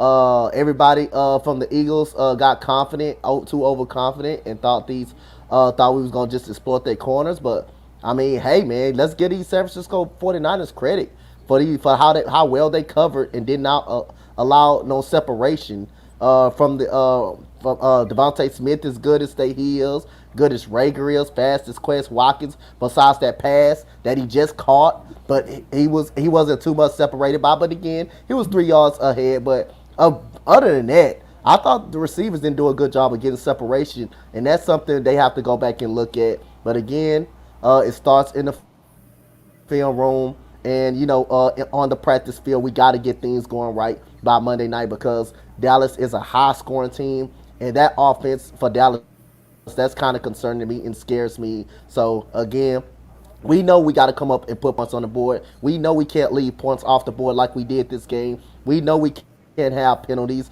Like I say, Dallas is just a different breed on offense. But offensively, how is Nick Sirianni? How can we keep pace with these guys? That's something we got to work on. this week in the film room and on that practice field. Yeah. Dude, Bird Game, man, thank you for coming through. Appreciate you, fam. Bird Game says, "What up, guys? We got out coached, and I think Yep. Hurts I said ran that. in the red zone and not try to make the throw." What do y'all think on that? honestly, man, I can agree. Yep. If Hey, I'm that's being not West. honest. Appreciate you for coming through, my guy. Thank you so much. Yeah, what's up? I said that earlier in the stream over and over. We did get out coached, so I definitely 1,000,000% agree with Bird Game. I mean, just got to give credit to San Francisco, Definitely got man. our How well they coach today. I'm played, gonna tell man. you one thing. How well they played. We got out coached Dude, on every side of the ball. We got out coached defensively and offensively. We just got out coached. Yeah, I the didn't one even thing- think we got out coached, honestly. I Like, think we did. no, I disagree with man, you. I think we didn't get out coached. I thought we just ran the ball too much. We ran the ball too much because every single time they kept running the ball, we kept on getting stuffed. That was just dumb play calls from Nick Sirianni. That's why it looked like he got out coached. But if he threw the ball more, which clearly I saw Devontae Smith open on a couple plays, and Dallas Goedert, I don't know where he was in this game, but they didn't use him at all, and I saw him open too. I saw both guys open. They created separation, but the other receivers they didn't do anything other than Watkins and Rager. They only had a couple plays, but I just felt like they ran the ball too much in this game. That's why it kind of they shot themselves in the foot. I don't know if it was Shane Steichen calling the plays today, or if it was still Sirianni, man. But I felt like that was more Steichen. Yeah. One thing I will say about this team is, I think that, like I've been saying this whole time, this whole show, is this is our low point. This is a game where, we felt ourselves going in from last week from Atlanta. We were on a high. We thought this team was going to be injured. We didn't think that they were going to be at their best, and we were wrong. From the coaching staff to the players. Coaching staff thought that they were going to come in here and open things up, and they were going to, do things that they weren't seeing. It could be, the very fact that Nick Sirianni was going against Shanahan and wanted to, raise to that occasion, and he did it. He tried too hard. He overthought himself, and he put himself in bad position. Things that he said he wouldn't do. Let me just do a short what Nesta West has said. I said we couldn't let them control the clock, and what did San Francisco do in the third quarter? But go out and play 69-minute drive. And y'all said it perfectly. That's what our coaching comes in for. Like I said, we expected to open up this offense deep because of their cornerbacks was injured and take advantage of people we don't know out there at corner. But you got to get, just like you and Bird Game said in the Nets, they controlled the ball for 9 minutes. They went 17 plays down the field. That's what coaching comes in from, and we just got to give credit to San Francisco, man. They played a heck of a ball game, something that any Eagle fan did not expect. But like I say, that's why it's so important. Don't overlook your opponents, man. Always have the respect for your opponents before you get out there on that field, because you never know. Some opponents are not as better than their record indicates. Last year, San Francisco was beat up all over the defensive line. Their front was beat up. So we played a good football team, and we got our coach by a more experienced coach. So like I said again, you're gonna have some lapses, but that's what you and Bird Gang come in, and we definitely got out coached and outplayed. And we just got to step our game up in a notch against the Dallas Cowboys, because that offense is going to be hard to stop, and we got to have a game plan to stop that, to calm that down. Yeah, man. Listen, Sirianni definitely got out coached. When you're coaching a game of football, it's like a chess match. And right now, Shanahan came in here like Bobby Fischer. He took over, and Sirianni didn't have nothing to do. Sirianni played right into his hands, just like Nesta West just said. When they started controlling the clock and running the ball, they took so much time from that one drive. Sirianni fed it right into it. You know what I mean? So, he did get out coached. Again, he tried to rise up to the occasion, and he didn't. Hopefully, he takes a steps back, learns from his mistakes, and goes into Dallas more confident, but again, smarter, knowing that, he just can't fly off the cuff. He can't go in there in the second quarter in the situation we were and then think that, a wide receiver pass is a smart move to make. Yep. You know what I mean? Like, there were some things where he overthought and I think he felt himself, and now he got to see that I'm not that whiz kid. Let me just take it back. Let me go back to the basics, and I think that's what we have to do, especially with our offensive line. I talked about this last week when we finished the Atlanta game. There were some penalties. There were some mistakes. You had Johnson and I believe it was Mailata who had penalties back and forth, if I'm not mistaken. But again, this week we got worse. We had more penalties. So that's something that we seriously need to focus. Coach Stoutland needs to take these guys and set them aside and focus on that this week. We can't have these mental errors more. We can't have stupid mistakes. That kills drives for us. You know what I mean? Like that stop. Momentum is a very big thing in football. I don't know if a lot of people realize that. Hell yeah. That momentum. Yeah, and like you get 2 penalties back to back, that kills what you have. That kills the whole drive. That kills so everything. you go in the red zone, possibly scoring 6. Momentum goes out the window, and now you're kicking a field goal, or if that, you know what I mean, depending on the penalties. Now you're backing yourself up, getting nothing out of that situation. So that's something they need to clean up on the defensive side of the ball. Our backfield. I talked about it earlier. The communication problem. We need to correct that, and we need to correct it right now. We can't let it continue, especially going up against Dallas. They were down a receiver, but again, you still got CeeDee Lamb, and you still got Amari out there, who are nothing to sleep on. We had a good game out of Steve Nelson. I got to give him credit where credit was due.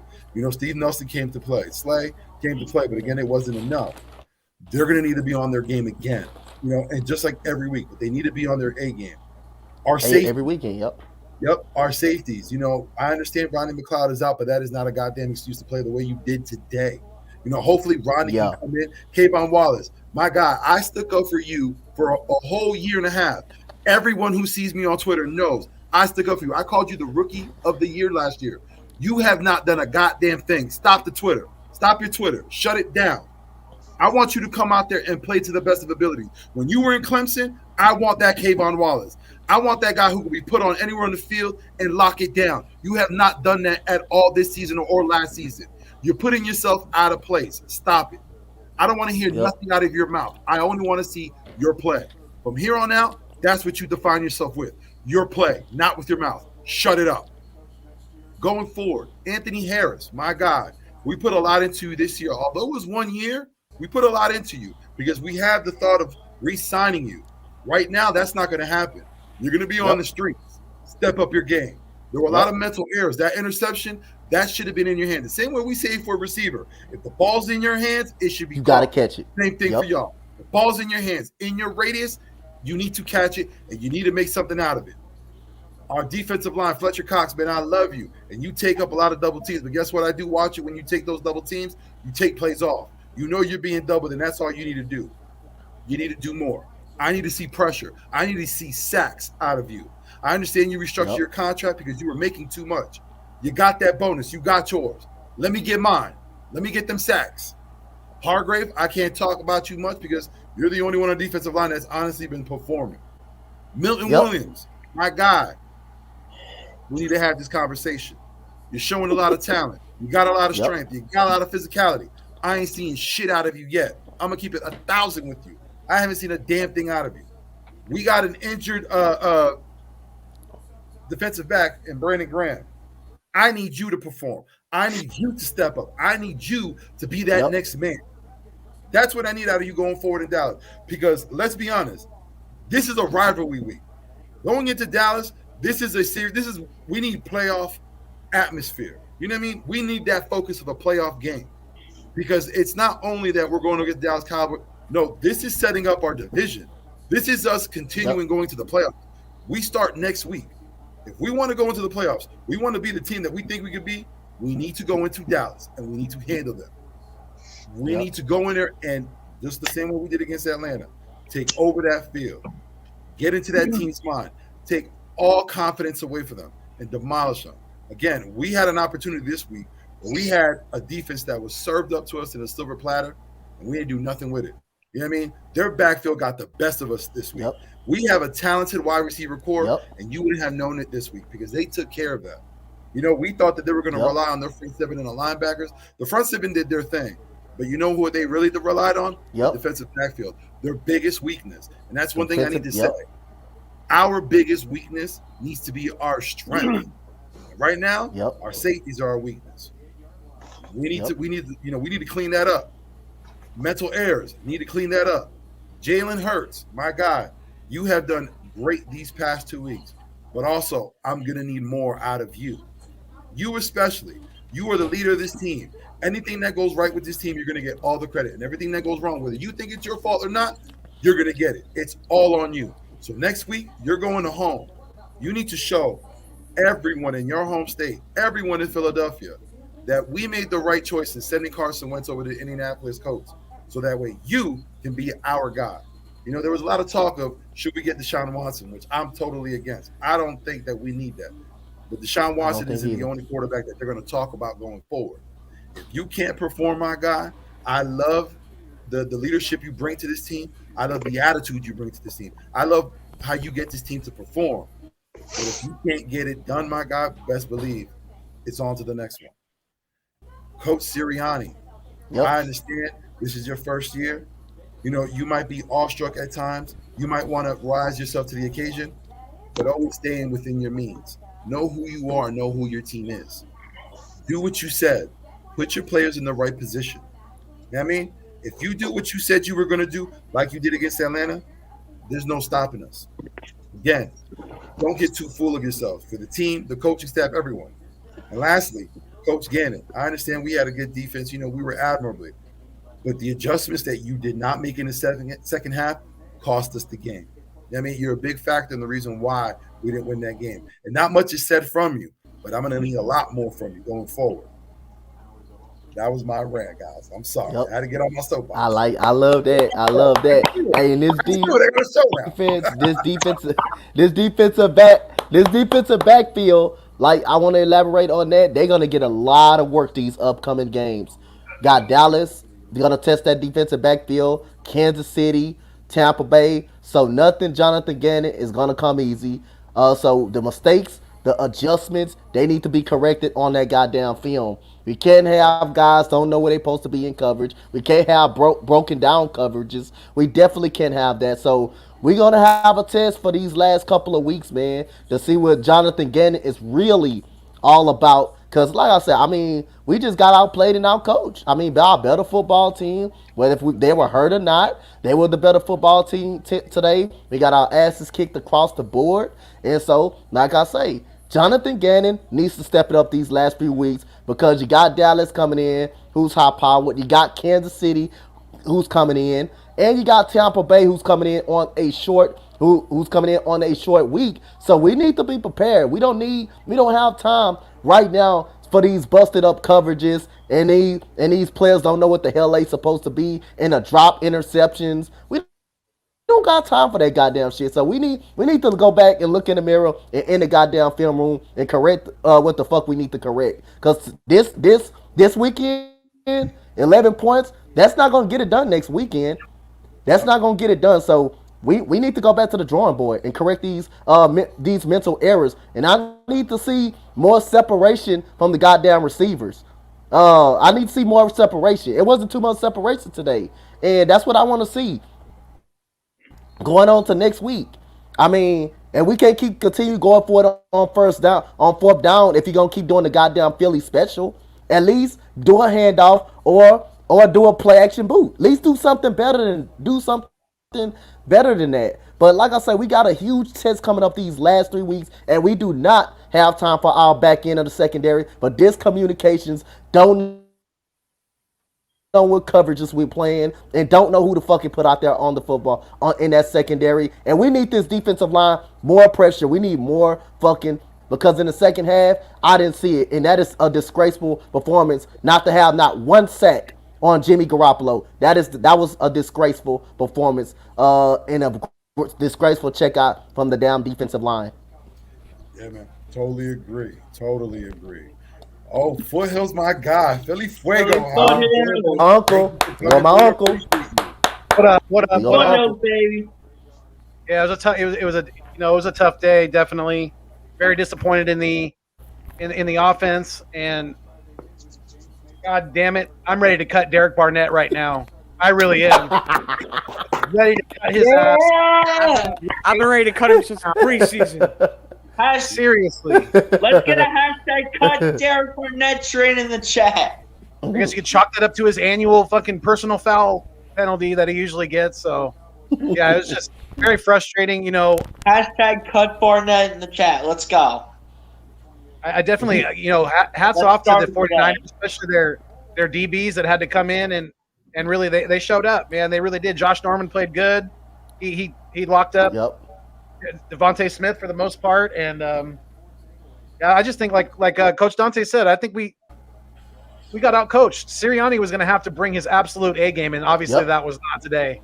That was not today. That was an embarrassing after that long touchdown or that long 91-yard pass to Quez Watkins for us not to get in the end zone there, and then for them to run the Philly special on 4th down. Come on. I think that was they seem to come a mile away. You either run the ball or you do something on play action. Honestly, I think that was You don't run the Sirianni Philly just going special. too hard. Like he was doing too much because he wanted to make a touchdown on a memorable play. Like I'm gonna tell you this right now. Leave the goddamn Philly special back in 2017. I don't ever want to see that play run again. Dead ass.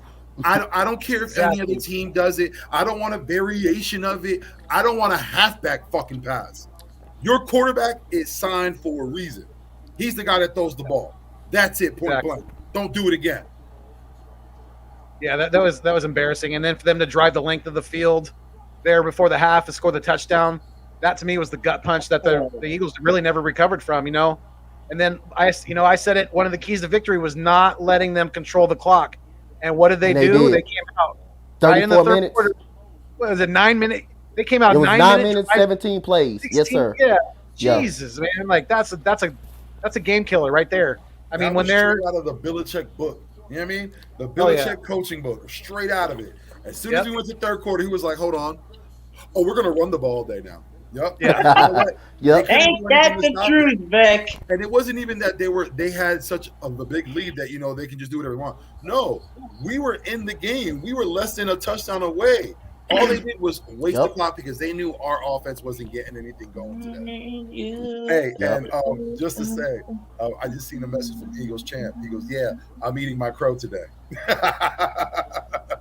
Hey, they possessed the ball. They possessed the ball for 34 minutes of the game. They dominated time of possession of the game. So, like I say, man, you just got to give credit to the 49ers. That's a great football team over there.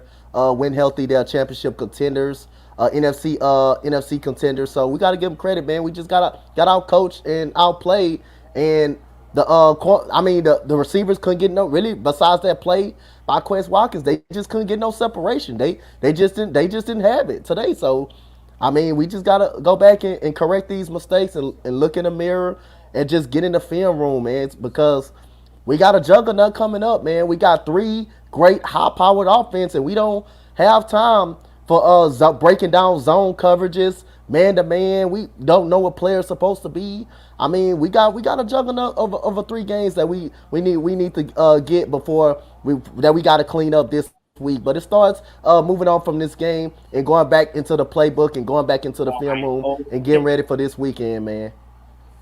Yeah. Touchdown Chargers, but there's a flag on the play. I don't know if you guys have heard anything about Brooks, but it sounds like BG's out for the year. Sounds like he tore his Achilles. Yeah, Achilles, and I guess Brooks has a pectoral issue. Oh man. They said chest for. They said chest for Brandon Brooks. They said chest for Brandon torn Brooks. pec. Might be a torn pec. He might be out. Yeah. We talked about But hey, it earlier. it looked like they were really running behind Dickerson. Once he came in, they started running behind him, and he was clearing some holes. So I liked what I saw there. Definitely. Dickerson played really well. I might make a video on seeing who we will start for right guard in the future, depending how long Brandon Brooks is out, between Dickerson and Herbig. But I think Dickerson might get the advantage based on what I saw today. Well, yeah, we were talking about that earlier, Fresh. Foothills, I'd like to get your opinion. You know, we talked about Brooks being down, and now you have Dickerson possibly filling in that role. But again, are we overlooking the fact what happened to Nate Herbig? Is he not the guy that was supposed to fill in that guard spot? Or are we just so high on Dickerson and we just want him to get experience? What are your thoughts on that situation? Who should be starting next week at left guard? Oh my gosh! Yeah, I think it should be Dickerson going forward. I think he's the next man up in the offensive line rotation, and like he's proven, he can play pretty much any position on the offensive line. So Herdbig has, he had a decent camp, decent summer, but he hasn't really progressed a whole lot so far this year. And he was playing. It looked like he was playing more center this year, this summer and stuff than guard. So I don't know if they're just trying to keep him around, as a backup center piece. But I like Dickerson. I like the thought of him next to either Mulata or Johnson. I like the thought of that, and I'm fine with it going forward. I think he should be the next man up. I really do. He's healthy. He looks like he's firing off the ball, and I think he could be a good piece for our offensive line in the run game. Awesome. Now we were talking about what do we see going forward in next week's Dallas game. Jordy, I didn't get to hear from you, my guy. What do you? I want to bring it back. So, what do you think we're going to look going forward into the Dallas game? How do you think it's going to look out? It's going to be interesting because offensively, you've got to think about, fixing the mistakes. Defensively, that too. But most importantly, getting Hurts comfortable in the pocket early, which means keeping the pressure out of the pocket, which at times this O-line did do, even without Brandon Brooks. So hopefully they can continue to do it with the Landon Dickerson, who has gotten some practice going into the game and is game ready. And it'll put him into a position where he can make comfortable, accurate throws, which at times he didn't make this week. Again, reminds me of a certain quarterback from Notre Dame. But at least this situation, I'm not calling for a freshman to come in and start. But anyways, he's in a situation where this O-line needs to do it, because if not, he's rushing his throws and he's putting it in tight windows, and that doesn't help with the misreads that he's made already. And no quarterback's perfect, but still, he would miss reads here and there, and he's going to do that against Dallas, but it can be minimized with keeping the pressure out and letting him put the ball in those tight windows like he can. Yeah. But he's also got to do his part where he can't overthrow guys or underthrow guys, because there was one pass that was to Smith on a long play that he almost had that he underthrew. There was a pass here and there that was underthrown, and the DB batted it down. He's got to fix that. Defensively, got to step it up, got to step up the game. You got to find somebody else who's going to bring the heart in the game. Rodney's going to be back, hopefully. There's no guarantee, but if he is back, you have a leader back in your secondary alongside Slay, someone who can help out with the linebackers a little bit, because I think Rodney has come down here and there into the box at times, although not as much in most situations. He's done it. I think he can do it because he is a hard hitter. But it'll help having another veteran back in there, even though Brandon Graham is out. And it would definitely help against Dak and the few receivers he does have. He has two tight ends who aren't great on their own, but together are decent. And Zeke, who hasn't gotten enough carries, and Tony Pollard, who's gotten more than enough carries. So it'll be interesting. Very. Foothills, you look like you got some bad news. What are you trying to hit me with? Justin Herbert just threw an interception in the end zone, man. The Chargers were driving. I'm just looking at that. I was about to say that. Yeah, He was looking for Case Keenum. He was looking for Keenan Allen, but I don't know what the hell type of throw that was.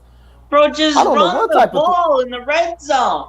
And there goes And then Dallas Pollard is for gone. their Oh life. my Tony Pollard. God. Listen, Damn, Pollard they running get for his life out here to I'm end gonna the lose third my quarter. shit if I see that Dallas wins, and I hate the first Cowboy fans that says something. I'm gonna go ape shit on him. I'm gonna haunt his page. Dude. I'm gonna be all over his Twitter I account. want to see You that. got a YouTube page. You will see me there every day. I'm gonna go crazy. If the I wanna Chargers see lose this that. freaking game, I don't want to hear these toxic Dallas fans up in there saying, "Oh, y'all lost to the 49ers and we beat the Chargers. Oh, we're all died in the NFCs." I don't want to hear that shit. I don't want to hear any of that. So the Cowboys, You all that win means that game. I don't want to hear any of that. that means the Cowboys better not win, because you know what we gonna hear, right? We know that's for the come. Bro, So You know, we all always the gonna- kids come out the woodwork. When they win. Here's the Yeah, thing. they You know come what I mean? out the cereal Bro. boxes and all that. Cereal boxes yeah. under the beds. All that. You already know. As soon as they hear the Eagles lost, oh yeah, they come out from everywhere. Mm-hmm. Man, listen. Yeah, everyone shut up. I don't want to hear any Dallas fans talking trash on our Eagles if they beat the Chargers. Big I wanted to get your flag. guys' opinion on that the flag towards the end of the game there on the rookie running back for the 49ers. It looked like he lowered his head just as much as the defender did. That to me was a clean football play. That should have been a fumble. That should have been our ball.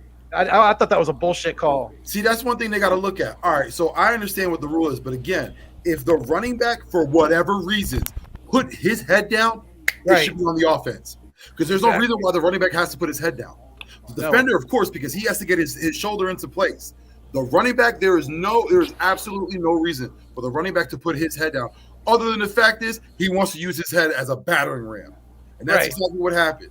That's why he was on the turf for like 5 minutes. Yep. Yeah. So again, the referees need to relook, and you know what I'm saying. They need to take a step back and look at what's going on in those plays. If you need to, go back to the booth, review it again. If a running back's head is going down, it should automatically be against the offense.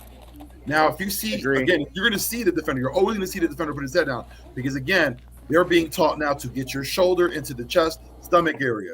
You're going to need to move your head and reposition because, let's be honest, you really shouldn't be tackling with your shoulder because you're going to pop the bad boy out. But that's how the NFL wants things done, so that's how we're going to do them. But again, a defender, when they're coming out for a tackle, they're most definitely going to put their head down. Their crown of their head is going to be exposed. That's one thing that the NFL never thought of. The way they want people to tackling, they're putting defenders at more risk of getting hurt because, again, the crown of their head is exposed. If a running back wants to, he can knee you right in the head. You're going to stiff up your neck. You know what I mean? You're putting people in greater risk. You know, I understand you got sued. You know, you want to deny the fact that people are getting concussions. You want to make it like a myth, but now you're doing a little too much. When you're going through these rules, you need to understand both people have fault, the defender and the offensive player. Again, if that running back, that wide receiver, whoever it is on the offensive side of the ball, if they're putting their head down, penalty should be on the offensive side, not the defense. Thank you. Yep. Now, with all that being said, gentlemen, we have hit the 2-hour mark, which I am super surprised we even got to. I honestly think I was but it happened so fast, man. Let me just say that. It does. I want to tell all of you, AK, Big Play Slay, whoever I missed out, I appreciate you all for coming on. I mean, this is technically my first show on my channel. And I want to say thank you all for, taking the time out, coming through, getting this post-game reaction, man. This is something that I'm going to be doing every week. So, you know what I mean? You are more than welcome to come through. After every Eagles game, we're going to have this discussion. You know what I mean? Yes, so sir. let's do around the table. Let everyone know where they can find you at. If you have any last words, let's go. I'm going to start off with you, Coach Dante. Man, shout out to you, man. I'm happy that you finally got you a channel, man. Enjoy it, embrace it, and we gonna be grinding with you and stuff like that. And whoever got Tony Pollard on their fantasy, they're gonna get some major points right now. they're gonna get major points right now. Dude. He's running all over the Chargers defense. So you can y'all can follow me, man, on Coach Dante on YouTube, Coach Dante 31 on Twitter, Coach Dante on Instagram, man. Shout out to all of Philly Nation, the Texan Nation. 2 tough losses today. But hey, man, we got to look at the drawing board. We got to go back in the film room and clean all these mistakes up because the way Dallas is playing right now against the Chargers, the way we played this weekend, it's not going to be good enough next Monday night. So we need to correct what we need to correct. Everybody has to get better. Coaching staff, defensive coordinator, offensive line, defensive line, secondary. And like I say, the receivers, quarterback Jalen Hurts got to get better. Everybody as a whole got to get better. So we'll see what we can do in practice, and we'll see what we can do next week, man. But other than that, I enjoy my time here, man, with you, man. And you just keep grinding, Uncle Foothills, BLSG. Shout out to all of y'all, man. And just thank you, Vic, for welcoming me here with you, man. Oh, man, like I said, man, you are more than welcome anytime, man. And I appreciate you coming on, Yes, sir. Yes, sir. BLSG, let them know. Yeah, boy. First of all, Vic, congratulations on the channel, man. Big stream for you, man. This has been a great stream, my guy. Thanks for having me on. I appreciate that, man. Y'all can find me on YouTube, man. BLSG, you already know. But if you don't know, that's where y'all can find me. And on Twitter, you can all find me, BLSG20. Definitely go give your boy a follow, man. Definitely would appreciate a follow and a subscription on YouTube, man. So definitely go help out your boy. And as always, man, fly was fly even though we lost today. Jordy, let them know where they can find you, my guy. So you can find me at Jordy Fighter on YouTube, where I have my 3 podcasts for the Eagles and Celtics and Fighting Irish, where I talk about the depression from the games my teams play and the moves they make. Both the Eagles and the Fighting Irish were disappointing this weekend, and like I've said about Notre Dame before, the more I watch Jack Cohen, the more I get disappointed.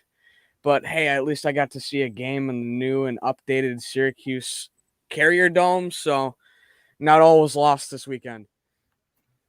Facts. Foothills, you're up. Let them know, my guy. You know, guys, definitely like my youngster up there, BLSG, said, first and foremost, Vic, I want to congratulate you on your channel. Definitely. I'm very proud of you and happy to have you become a part officially of the, our YouTube community as far as Eagles content creators. So definitely, we're going to be working a lot together. We got our East Meets West podcast that's going to be every Saturday at 6 p.m. Sometimes we may do a Thursday or something like that. If maybe on if we have Thursday night football, something like that. Maybe we'll definitely come check us out though. East Meets West every Saturday, 6 p.m. Come check me out on the Nest out west. I'm out here in California holding it down for Eagles Nation, even when we lose, because it is, it's part of the business. But yeah, on social media, you can find me on Twitter at Philly Foothills, or you can find my alter ego on Twitter at Fuego _ Philly. And on Instagram, you can find me at Philly Foothills _82. So definitely, and on Facebook, it's just, just like it shows, Philly Foothills, type that in. You'll find me as well. And yeah, you guys come check me out. The Nest out west, always dropping content, always doing videos, always doing live streams. And it's just going to get ramped up more and more as this season gets going. So yeah, tough loss today, but hey, this is part of the business, like I said, and I'm glad I got to be part of your first official show on your channel, Vic. Yeah, man. Like I said, man, I appreciate it. Listen, everybody who tuned in, everyone who stopped by the comment, everyone who came on the live, I thank you, man. I appreciate you. Everyone who wanted to but couldn't, man, again, I appreciate you. You, Foothills, man, you got me into this. You know what I mean? You reached out to me one day and, you offered me a spot on the show, on our show, East Meets West. And you know what I mean? Like, I was taken aback because everybody knew me from the chats from Twitter. They knew I was that guy who supported everybody. And I always said, I'll support anybody and everybody to this day. Again, everybody on here, I implore you, please, man, subscribe to their channels. Go on, watch their videos, hit that like, don't be greedy, share. That is something I think we all, Eagles community, NFL community, no matter what, you know what I'm saying? Share, push it out there. Let someone else who hasn't had an opportunity to see any of these guys' videos, put it out there so someone else can get that opportunity. You know what I mean? You never know. You might make a fan by doing that. You know what I mean? You might be contributing and getting another guy in our community, another person in our Eagles community. Yeah, man. And like I said, everyone who throughout this whole time that, you see me going through it, trying to get this channel up and help me, Foothills, man, I've come to you so many times and called you, be like, I don't know what the hell I'm doing. I need some help. AK, another guy, man, I love you, man, with all my heart, man. You're my brother. You're in my heart, man. I'm thinking about you. I hope everything is okay. I appreciate you for coming on, man. You don't understand how happy you made me by you just coming on. I mean, it could have been 2 seconds. You could have just said, what's up? And that would have made my day. You know what I mean? Like, you're always going to be my co-host. You're always going to be that guy aside of Foothills that I'm going to come to and say, look, I don't know what I should do. I'm always going to come to you for advice. Like I said before, you're my co-host, my friend, my brother, and my mentor, both of you. And I appreciate everything you've done for me. I appreciate everything everyone's done for me. Philly Mike, my guy, I started off watching your channel and I see you, you're saying my name on your show. You know what I'm saying? I appreciate that so much because, again, from where I come from, I don't think I would ever get that or even deserve to get something like that. And you took out, the time in your stream and, you got your thing going for you and you mentioned me. So, you know what I mean? Big ups to you. Philly Fresh, Gate City, I got to thank you all too because, again, with Mike, these are the original guys that got me all into this community, this Eagle community. So I got to thank you for bringing me on. Philly Notion, you another guy. Thank you. You know what I mean? I want to give everybody the flowers that they deserve it. I mean, there's a lot of guys out there that, you grind every day. You get these videos in, you do these lives, and it's all for people just to be entertained. I mean, there's people have a lot of issues in their lives. And when they go to sports or when they come to us, they want to get away with that for however long it is, for the 10-minute, short video or the 2-hour live that we're doing now. They just want some time to get away with that. And I am honored that you would even take the time to even think of me or even stopping by my channel. Thank you, everyone, so much. And I guarantee you, this is not the last. This is the first of a beautiful relationship that we're going to have together. I hope that, all our channels, not just my own, all our channels are able to grow. You know what I mean? Hopefully we all can come together, get this thing going. We're going to have our lives. Like, again, every post game is going to be me, you. We're going to build this relationship. We're going to get together. Eagles Champ, my guy, I'm going to shout you out because I appreciate you. I mean, we always have our discussion. You got wild takes, man, but I got love for you, man. You're a passionate Eagles fan, and I love that from you. I mean, you don't let anyone deter you in your thoughts. You know this team is going to win because you love this team and you feel this team. And I love that. I love that fandom that you bring. Got to tone it back a little bit. But all everything else, man, you're the guy. Everybody, man, you know who it is, man. It's Vic3. You see me in the chats. You see me on Twitter. Now you can see me every Saturday with my co-host on the bottom, Philly Foothills, and forever my co-host, AK Eagles. He will never not be mentioned when we talk about East meets West. You can catch us every Saturday night at 9 p.m. And now you can catch me on my channel. East meets West also you can catch it there, but you can catch me on my channel. After every single Eagles game, we will do this post-game reaction. We will have this live. We will have this discussion. Whether you're a Giants fan, a Redskins fan, a Cowboys fan, a Raiders fan, come through. Let's get this talk. Let's get these jokes, and let's have a great season. Gentlemen, I appreciate you all for coming through. Everyone in the chat, thank you so much for, being a part of this. And everyone, let's have a good day, man. Fly, Eagles, fly, baby. Let's end it right. Wagyu! Wagyu Productions. Always Wagyu Productions. And we out. Wagyu Nation.